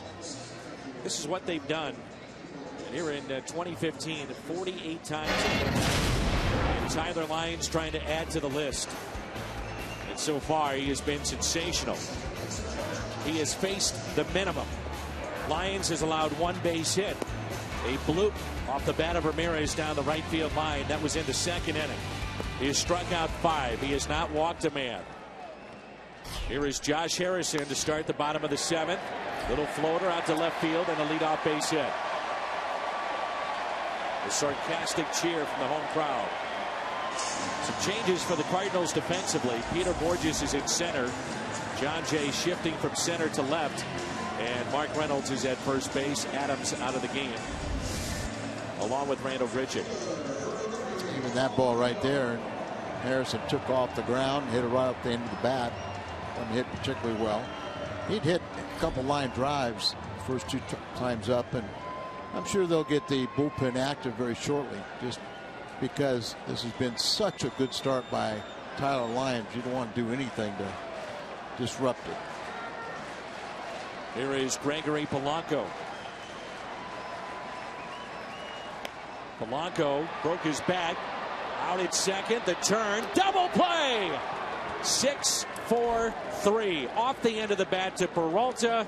The quick turn by Colton Wong over to Reynolds for the double play. You see, Peralta even knew that because of Polanco and his great speed, he circles this ball to try and get in a better position to throw it to Wong. And then those great quick hands by Colton Wong and a strong throw, they do get Polanco the speed burner.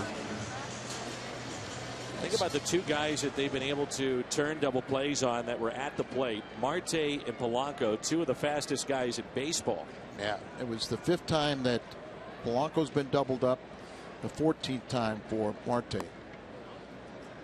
Marte swings a little bit harder and hitting from the right side. But still, they had to do something to get those guys out. And a ground ball, base hit past Peralta and into left field. So McCutchen is aboard. Lyons is still under 80 pitches. His spot in the lineup is due up 3rd, looking ahead to the top of the 8th. Look at the bullpen active now, and not to diminish anything, but he gets through this inning. You might want to just sit there and say that's it. Make it as positive as you possibly can. And right now, you probably got a couple guys with an off day tomorrow that could use some work down there in the pen. Here's Aramis Ramirez, who is 1 for 2.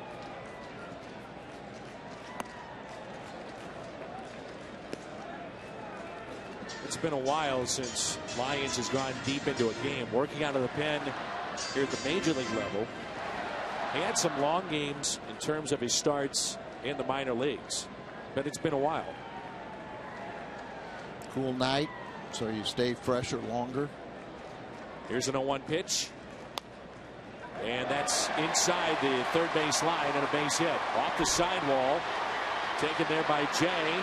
The throw into 3rd, not in time, and it's a double for Aramis Ramirez. 3rd hit this inning, but the double play was large. 2nd hit from Ramirez. Now Tony Cruz out there to talk a little bit, just inside the bag, and then it goes off the side wall.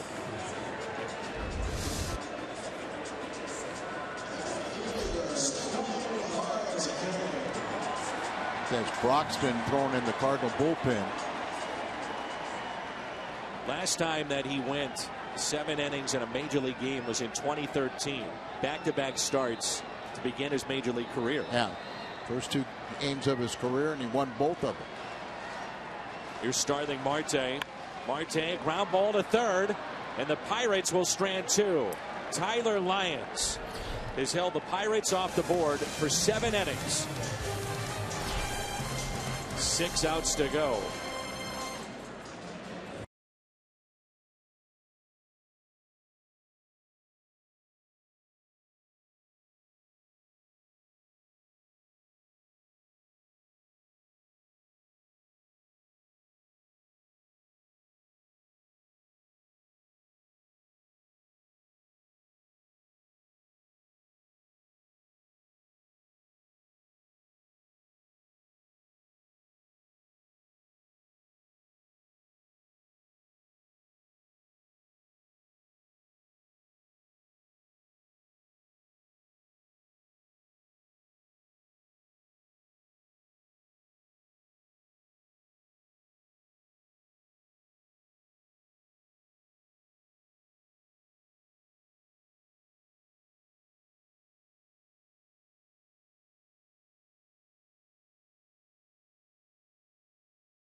Sports Midwest, we head to our studio in a Bomberito Sports Update with Pat Paris.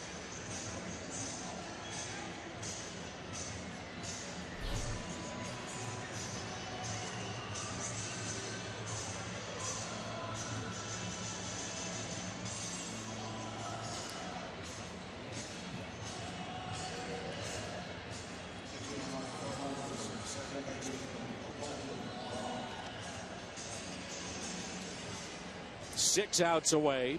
Vance Worley is our Chevy called to the pen. 23rd appearance. And that'll be it for Tyler Lyons. He was getting the handshakes and the hugs during the timeout as we went to commercial break. So he's in line for the win, and it's up to the bullpen to make it stick. 7-0. The Cardinals have the lead. Yeah, but who would have thought that the 100th victory of the year with the potential, and it would be Tyler Lyons, and then to throw 7 shutout innings with only 4 hits allowed. Outstanding effort.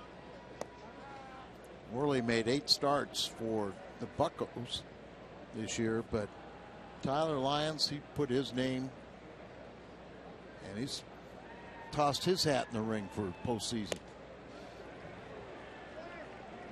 1 ball and 2 strikes. Wong, Cruz, and then a pinch hitter for St. Louis.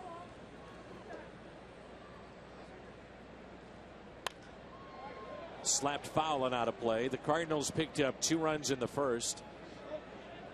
4 runs on 1 swing of the bat. A grand slam from Jason Hayward in the 3rd. And then another run in the 7th. 7-0 here in the top of the 8th. Little flare out to shallow left. Marte coming on, diving for it. Can't make the play, and Wong is on his way to second base. Great effort there.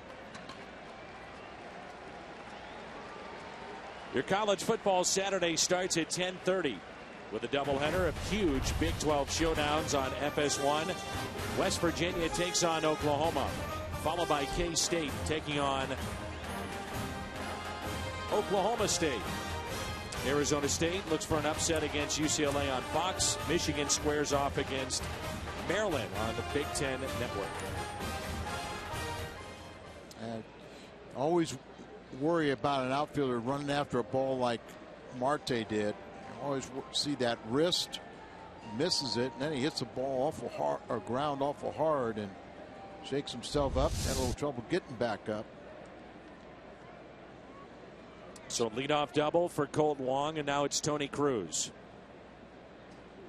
It's like Moss is on deck. First pitch, a strike. Game started with Charlie Morton. He went 2 innings for Pittsburgh. Left from Boys, a lefty came in to face Hayward. We thought they may do that early in this game. And he gave up the bomb to Hayward. That's it out of play. Blanton did a nice job. Caminero gave up a run, and now it's Vance Worley. You know, touched on a little bit a while ago, Dan, but you bring up one of these September call-ups and you put him in that key situation, and when it doesn't work, you know, guys have been here all year kind of look back and say, man, I'd rather lose it with the guys that have been here all year rather than a call-up. And that's hit into right field.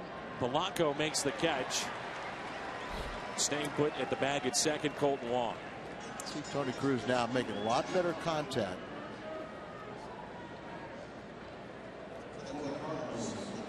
Brandon Moss will be the pinch hitter.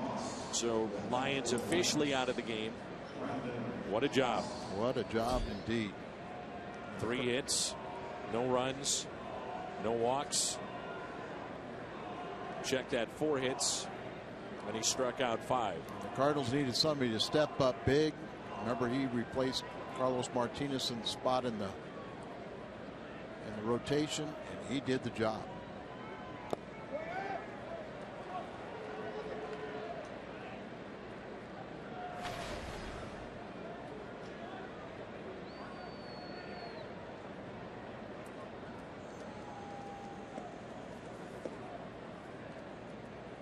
Runner at second and an 0-1 pitch. Strike on the inside corner to Moss. 0-2. He was a pinch hitter in game 1. and was 0 for 1.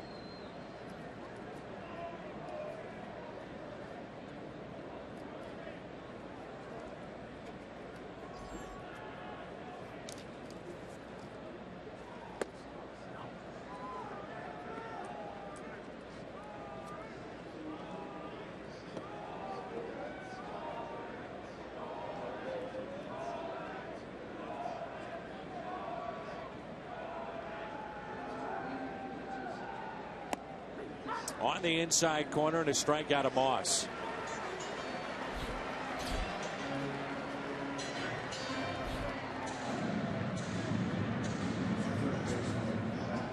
And it brings in Matt Carpenter.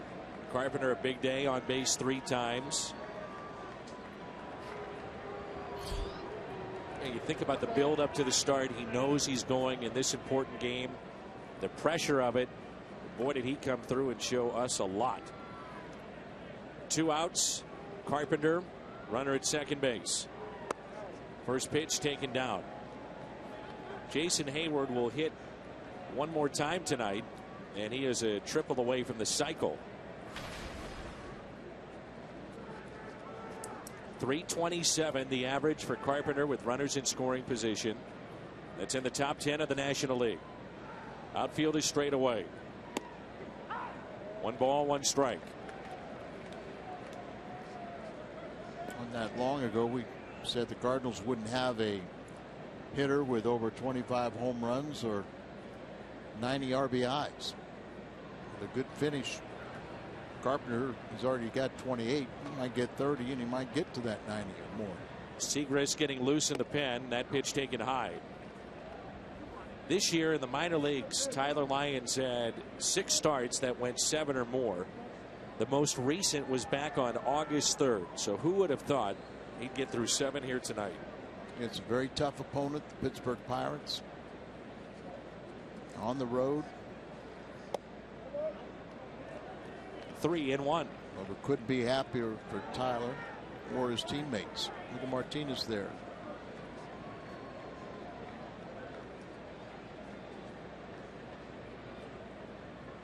You never know. Martinez kind of running out of gas too, and his September wasn't going that well. That's outside to Carpenter.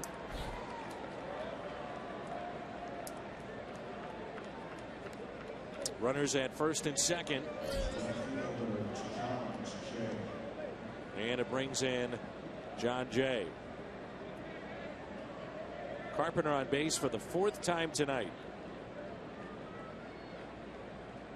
Jay has been hit twice. He was also walked and has scored 2 runs.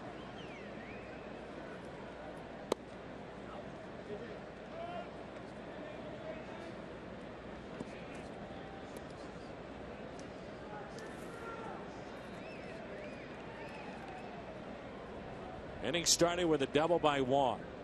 Cruz lined out. Moss a strikeout. Walk to Carpenter, and that pitch is high. And it's 2 balls and no strikes.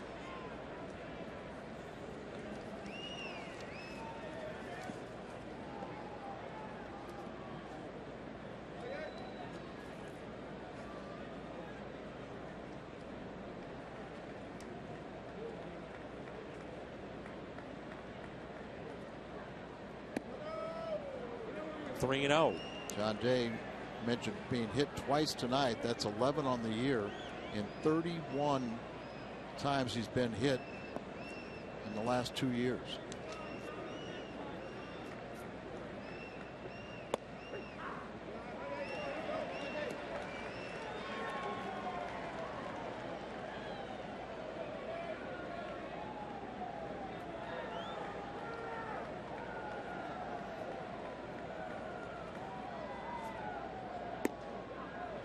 And it's now bases loaded, and a chance for Johnny Peralta to add to this 7-run lead.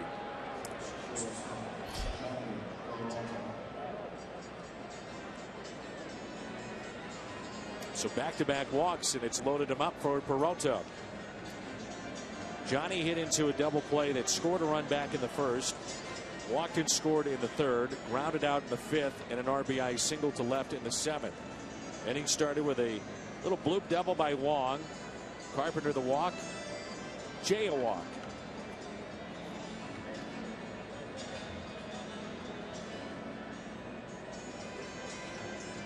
So John Jay on base 4 times tonight, trying to make a case to get more playing time looking ahead to postseason play. And he just might. Never know. I mean, that's what I'm saying. There's going to be so much competition for those spots on the roster. And of course, John Jay was such a steady, all the appearances that they've had postseason, one of the steady performers with John Jay. Bases loaded, and Peralta takes a pitch inside. Hayward is on deck.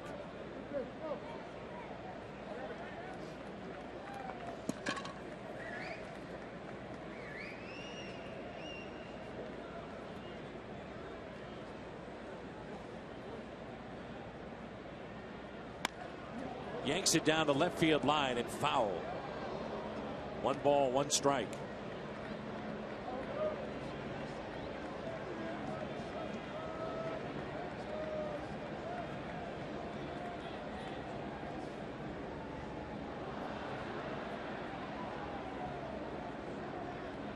Worley having to wait for that baseball to get back into the seats. Came onto the field. Marte had to get it and toss it back into the crowd for a souvenir.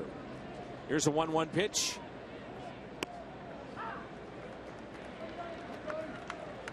One ball and 2 strikes.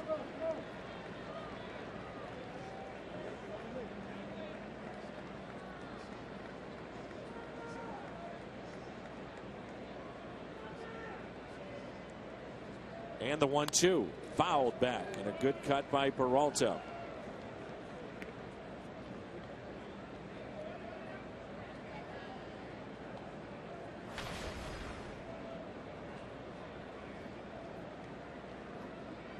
Inning 247 with runners in scoring position.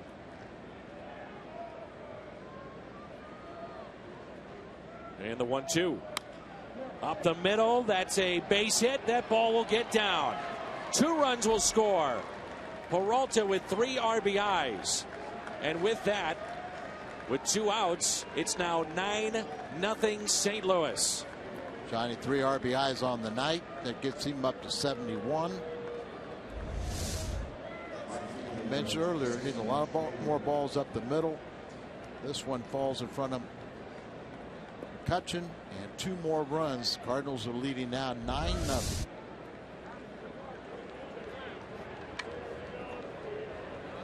And we're going to have a double switch. Hayward coming up. They go to Watson. Or will be another right-in. Bring in,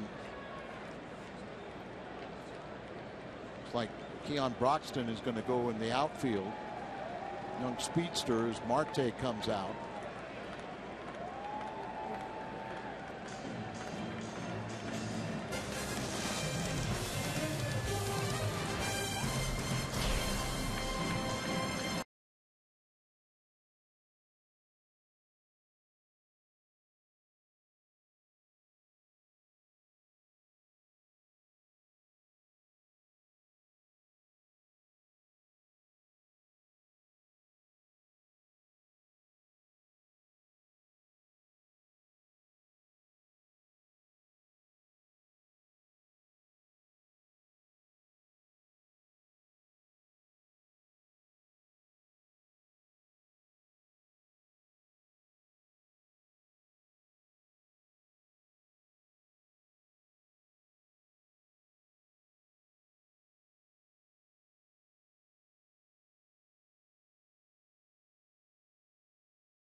West is brought to you by Budweiser. Make a plan to make it home. And by Ford, the official cars and trucks of the St. Louis Cardinals.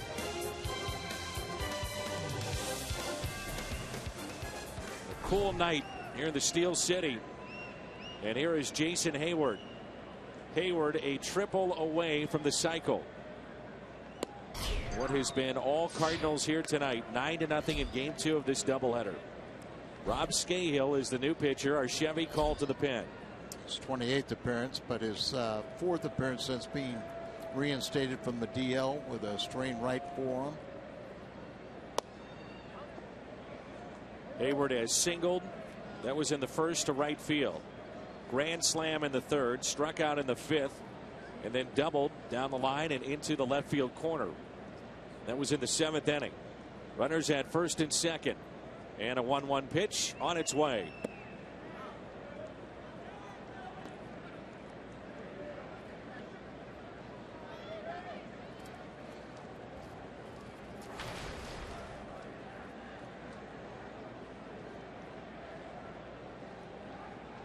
A 2-1 pitch to Hayward. A breaking ball misses. It's the 3rd time this year that Jason Hayward has come up. They've all been in the second half where he's had a chance to hit for the cycle. Yep, it was August 23rd, August 30th, and then tonight. The other 2 times he missed the home run for the cycle. Tonight it's the triple. And a 3-1. Inside, and it's a walk. Scahill is the 6th pitcher used by the Pirates here tonight, and the bases are loaded for Mark Reynolds. 3rd walk in the inning. 6th walk that the Cardinals have received tonight. Reynolds got 4 grand slams. He got one earlier this year, I believe, against Chicago. It was against the Cubbies at home.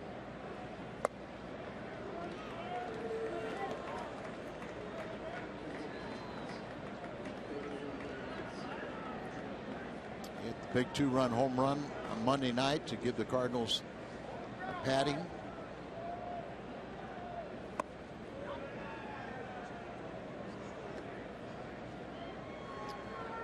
He had a 2-home run game on July 11th at Pittsburgh. That was his 22nd of his career, a multi-home run game.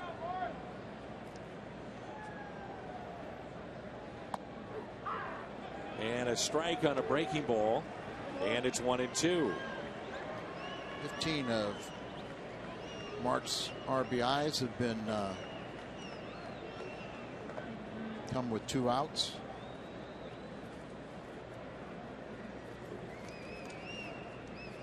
The next 2, Reynolds. Swung on and missed, and the Cardinals strand the bases loaded.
For the big lefty.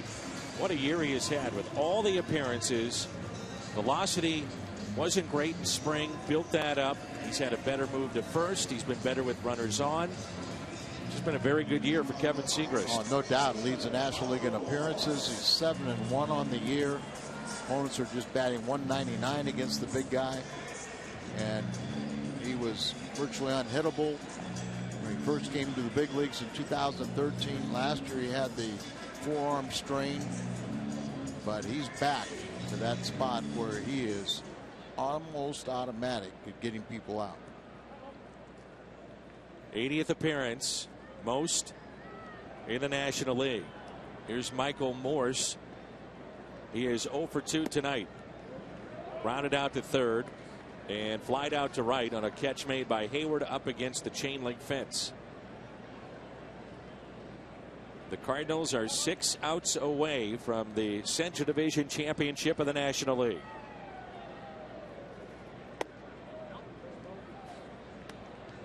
Third straight Central Division crown, 11th overall. Win this one here, it'd be a 100-win season. Haven't done that since 2004 and 5. We will have the post-game celebration inside the Cardinals clubhouse if they get there. With a 9-run lead, let's hope they do.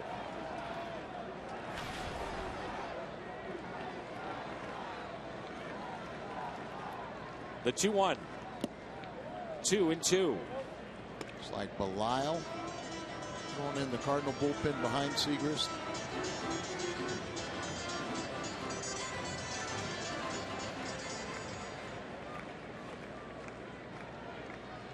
Matt lost a couple months to that right elbow strain. He had a hefty roll. The 2-2 is hit out of play. You know, going into the season, he was supposed to be the 7th inning man. Trying to come back here in a couple appearances and see how he closes out.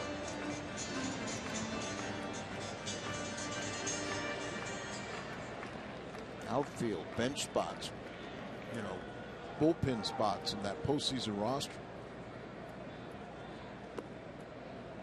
A lot of tough decisions to be made.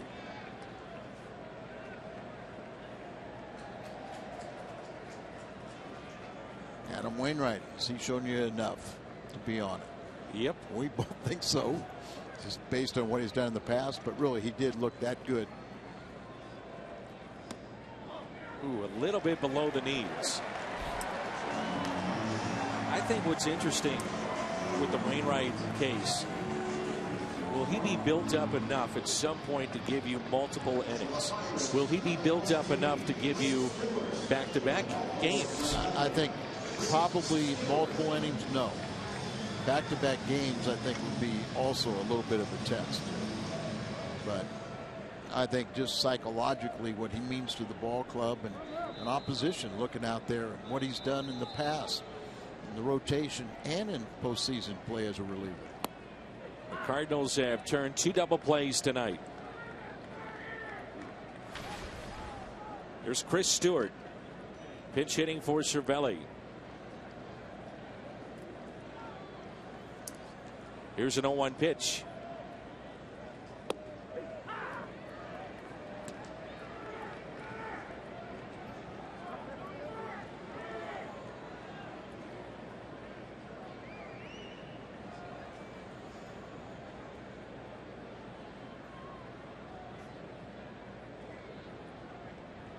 Here's the 0-2. And a fly ball lifted into right. Hayward is over and it's out of play.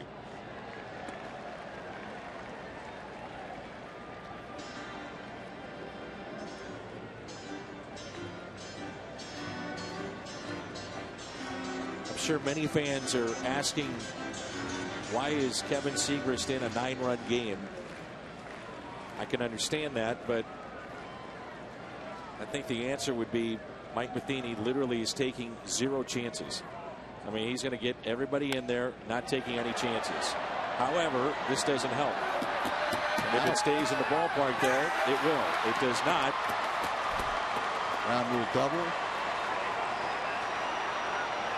That ball, did it stay in the ballpark or go over and get thrown back in? I think it went over the fence and then got thrown back in by the Cardinals bullpen. Yeah, well, I mean, that's what John Jay's trying to sell, but not sure the umpire.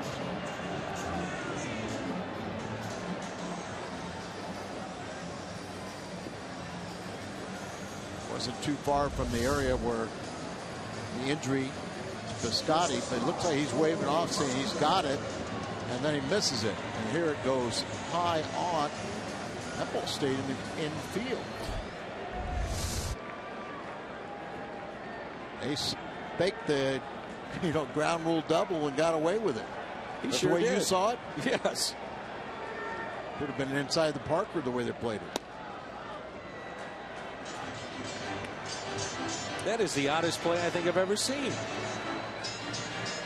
Well, got away with it. Raised his hands up like saying it was was holding it, but raised his hands like it went over the fence. And a strike at the knees. You know, the man that hit it was Stewart, and he was looking at the umpire trying to figure out, okay, is it a home run? He started trotting around second base as if it was a home run. Morse didn't know what to do, the lead runner, and easily both could have scored. Well, they would have scored. Jay was still holding it flat-footed in the warning track.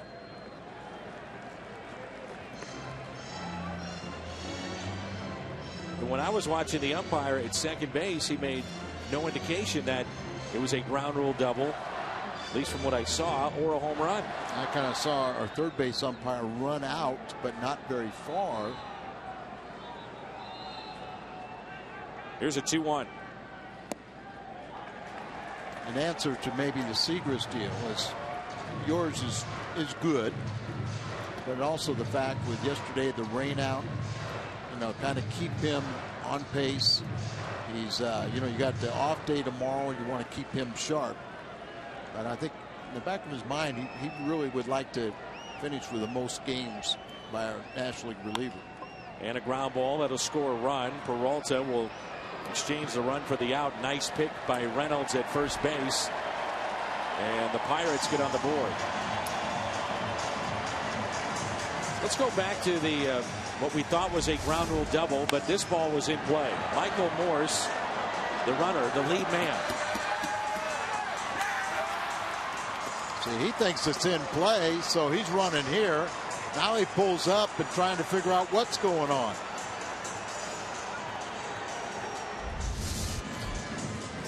As well as everybody else. I don't blame him. No. I mean, he's got his back to it, so when he saw it, he thought it was still in play. There's Broxton that went in for defense for Marte.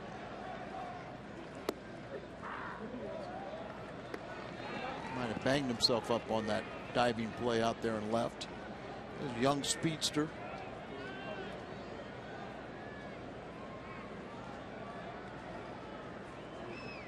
Here's an 0-1 pitch to Broxton. It's taken inside. 18 pitches. You start getting around that 20-25 mark, and then you think about Belial. Well, that's one thing that's kind of been impressive about Seagrass is because he's not a real efficient, innings guy. He's always 20+ pitches per inning, but he's always durable and making the most appearances. I believe he's thrown the most pitches in the league. I think so. And, that's also one of the problems with Rosenthal is he's not efficient either. And, he's always throwing a lot of pitches to get his 48, which is a franchise record saves.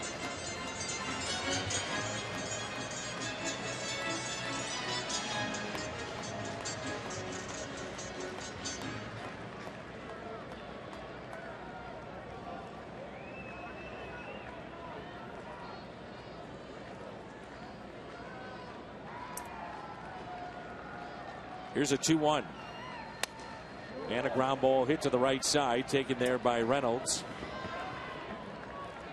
I just wonder, Matt Belial has talked about a longtime veteran in Major League Baseball, so well respected. if Mike Matheny would want him in the ninth to have the handshakes and the celebration, or do you go with the guy that's really brought you here, even though obviously it would be a non-save situation in Trevor Rosenthal? I don't think you pitch Rosenthal. I agree. I just wonder if he's thinking that. And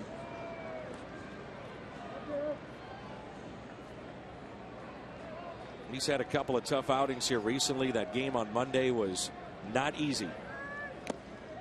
That swung on a miss by Harrison. I think you can buy all the time you could buy for Rosenthal. Yeah. You know, it's the best for him. And, you know, I think the Waka too. You know, Cardinals, obviously, if they win this one, their 100th game, they know that they're the champions, and they won't play until, I believe, the 9th. Friday night, the 9th, and that would be a home game. But if that's the case, you know, Walker going to have a little extra time to kind of let his arm recuperate. Won't hurt him.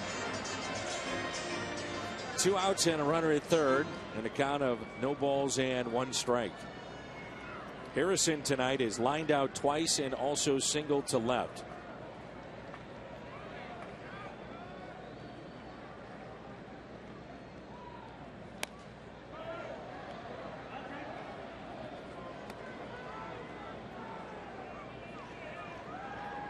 And the fact with the injuries to Belisle, they may have gotten him up and say, you know, hey, we expect a real quick inning, and you've got the 9th, but take your time.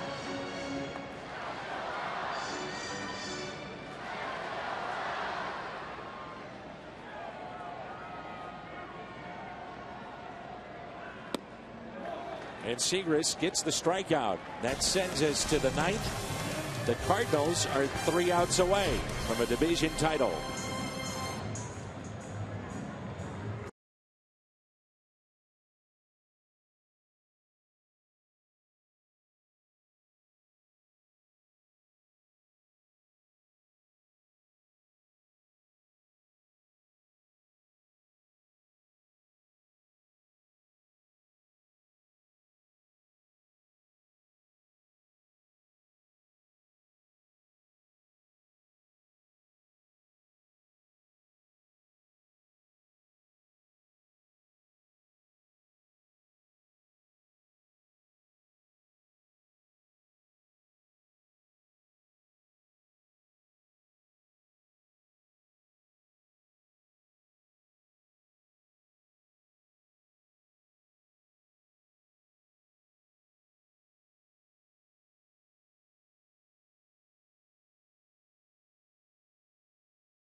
Here in the top of the 9th. Magic number stands at 2. In 3 outs for the Cardinals, it would be at 0. Pedro Florimon is into the game. Scahill is second inning of work.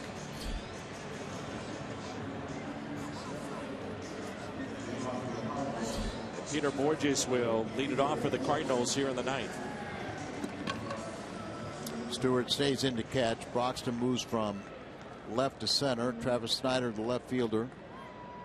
Florimon is the new second baseman.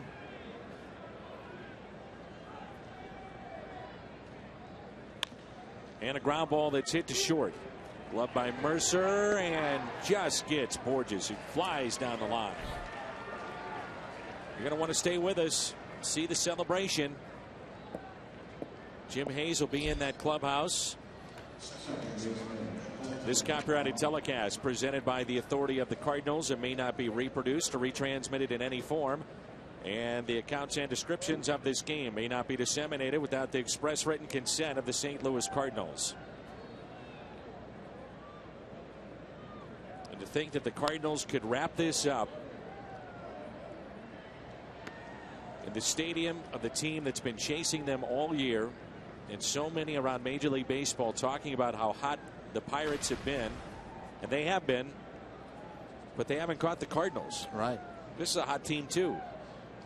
I'll think about too just the parity of the National League Central. The Cardinals were the first team to clinch postseason, but they're going to be one of the last, if not the last, to clinch their division, and had to win 100 games to do so. I'd have said you're crazy if you're going to get to 100 wins with Adams, Wainwright, Holiday, Grichuk, Molina all missing considerable time, Jordan Walden. I said no way. Garcia's been on the disabled list twice. Grichuk missed time. About John Jay, 2 different times on the DL. There you see Villanueva. Looked like it would be his 9th inning. If they do that and give it to Villanueva, that is a sign of how much respect they have for him. I mean, I realize it's a 9-1 game. This is the kind of game that he would pitch in. But it's special, as you know, Al, to be a closer. Celebration. Yeah, I mean, to get that final out on a clinching game, if he gets it, as Wong hits it the other way, and that's extra bases and his second double tonight. But this guy is as well respected in that clubhouse as any of the big boys. Well, I think that's one thing to talk about this ball club too, is it's a team. You know, it's not a series of star players. Yeah, they have that, but they really play as a team. And when the young kids come up here, they recognize them and they expect them to do just like the game. They don't put them through initiations, even though they kind of wore special outfits. I was say they did have to wear some Speedos. Well, yeah, I don't know about you, Dan, but I wish they would have put their clothes back on.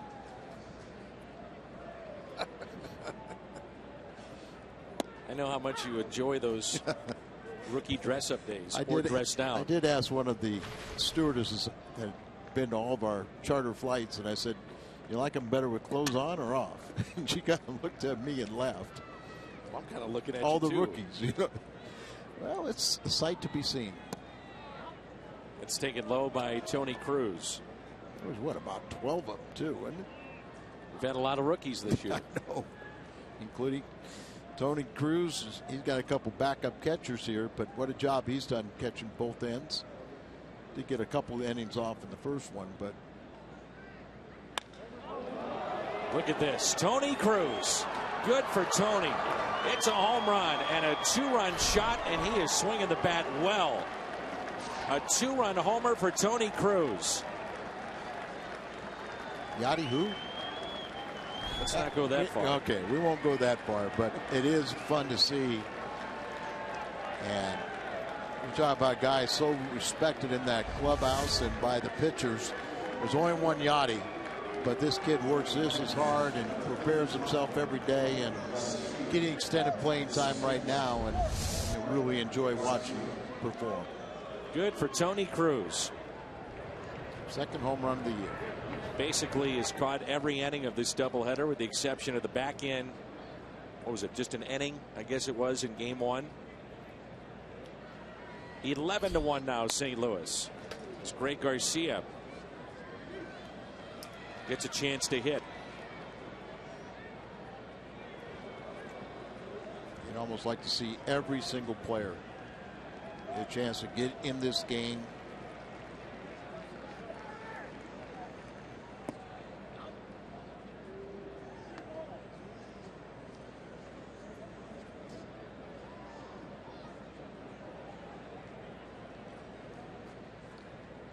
Here's a 1-1 pitch.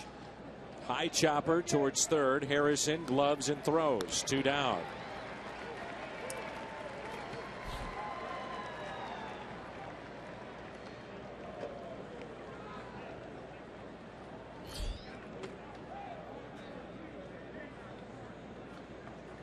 Cosma now. Pete get a rare at bat.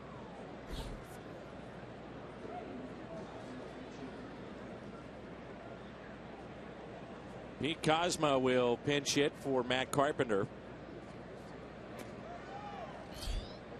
Seems like it's been a while since he's had a chance to swing the bat. If you've gotten games where he's pinch run or defense, but 15 hits in the year, all of them are singles.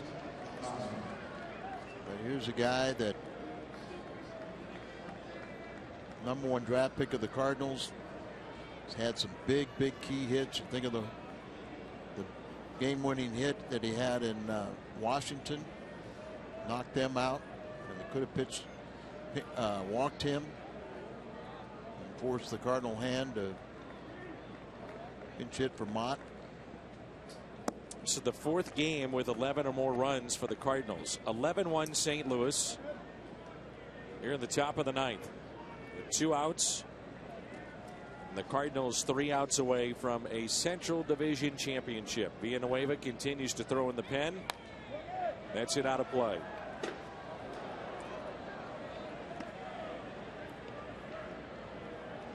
Jim Hayes getting geared up for the post-game celebration inside the Cardinals clubhouse, and we'll take you down there after the final out. Clubhouse will be closed briefly. Mike Matheny, I'm sure, will address the team. They'll open it up and let the fun begin. We'll get you right down there inside that clubhouse. 11-1 St. Louis.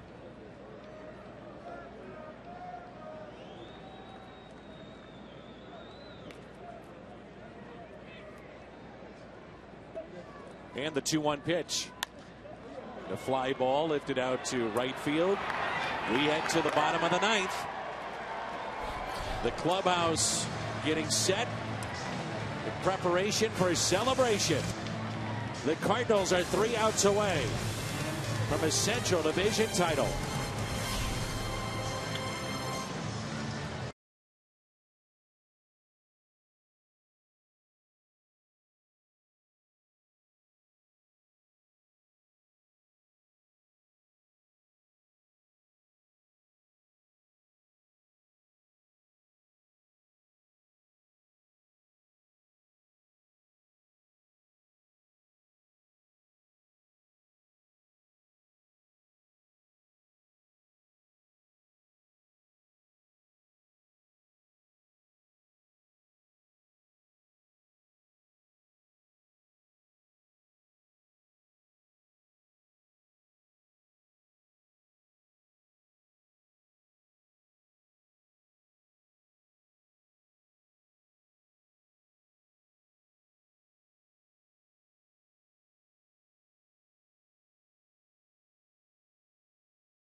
Hayward 3 for 4 with a grand slam, a double, a single, a walk, and 2 runs.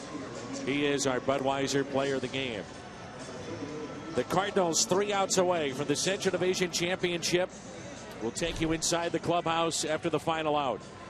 Carlos Villanueva comes in with the Cardinals leading 11-1, and this is our Chevy called to the pen, 35th appearance for the veteran, who may have been about 48 hours away from being released in spring training. Then Jaime Garcia got hurt, and the Cardinals had to rearrange their plans. It looked like Villanueva would have been the odd man out on the 25-man roster breaking spring, and instead Garcia was hurt, made his intentions to the DL known to the team, and all of a sudden they had to backtrack on what they were doing with Villanueva, and here we are, a chance at win number 100, and Carlos Villanueva is on the mound. He's had a good season himself. Polanco, a ground ball that's pulled foul. Villanueva's won 4 games. He's got 2 saves, as he was a long man many a times, and sometimes the last man standing in extra inning games.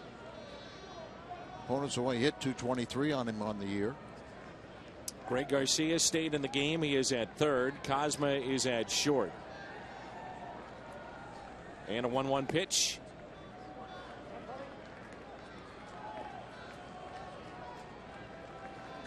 He's also shown the ability to have long layoffs, not pitching on a frequent basis, and always staying sharp. Here's a 2-1 pitch. 2-2.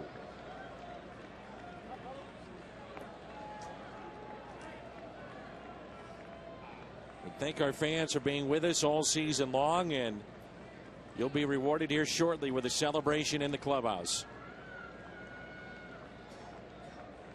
A 2-2 pitch on its way. Line drive into right. Hayward won't get that one. Couple of hops and it's off the wall in right center. Gregory Polanco, a leadoff double.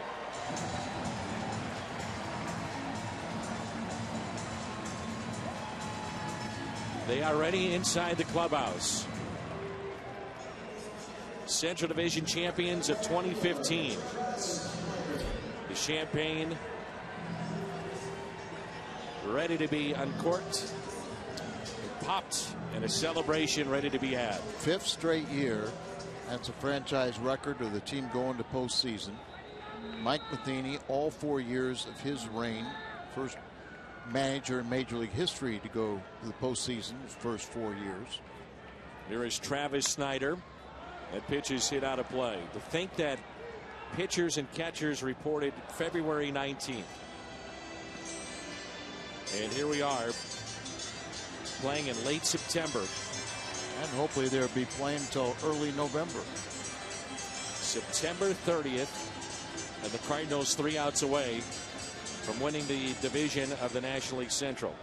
The World Series doesn't start until, I believe, October 27th and goes to about the, 2nd November? 4th? I thought we'd wrap it up by the 2nd. 1 ball, 1 strike.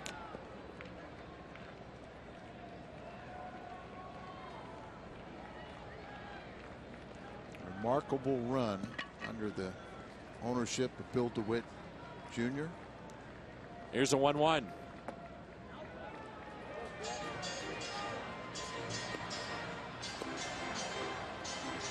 The players ready to have a little fun here tonight. Don't get anybody hurt. John Mozeliak, Bill DeWitt, Michael Gersh, the assistant GM. Here's a 2-1 pitch. And it's popped up. Greg Garcia. 1 away. This big crowd, they saw 2 runs put up in the first inning. All of a sudden, the momentum of game 1 had changed quickly.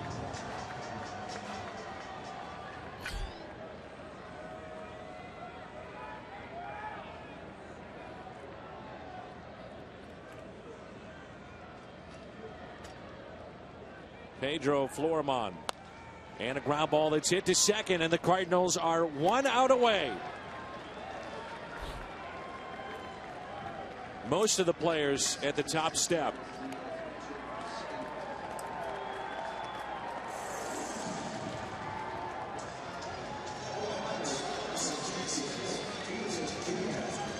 Diaz is the final hope for the Pittsburgh Pirates.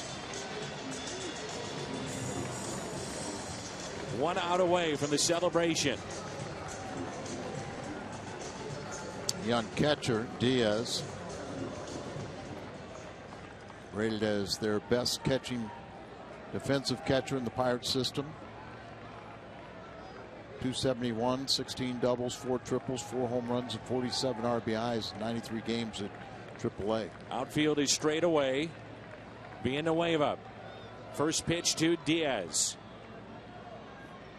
And it is a strike. 2 strikes away. What has been a long journey in 2015. The season defined with injuries. Next man up.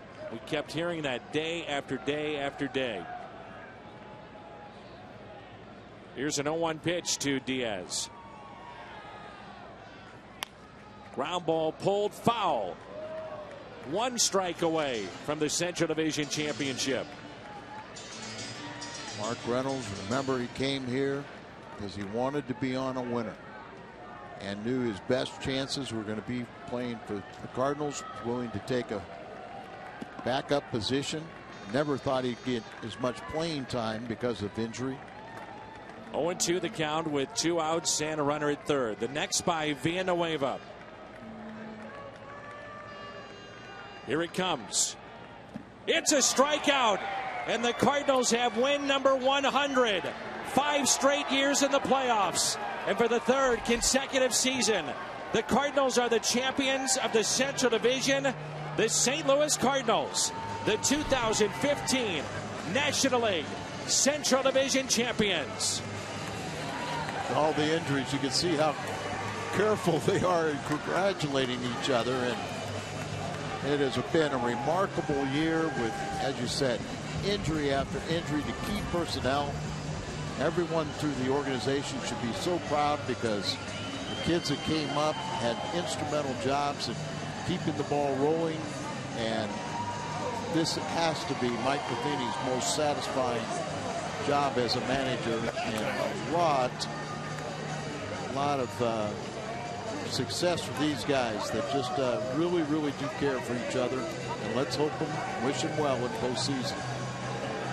Time to celebrate. Mike Matheny, a smile. Smiles all around.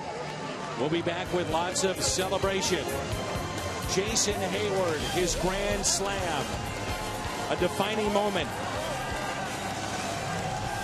The Cardinals, the Central Division champions of 2015.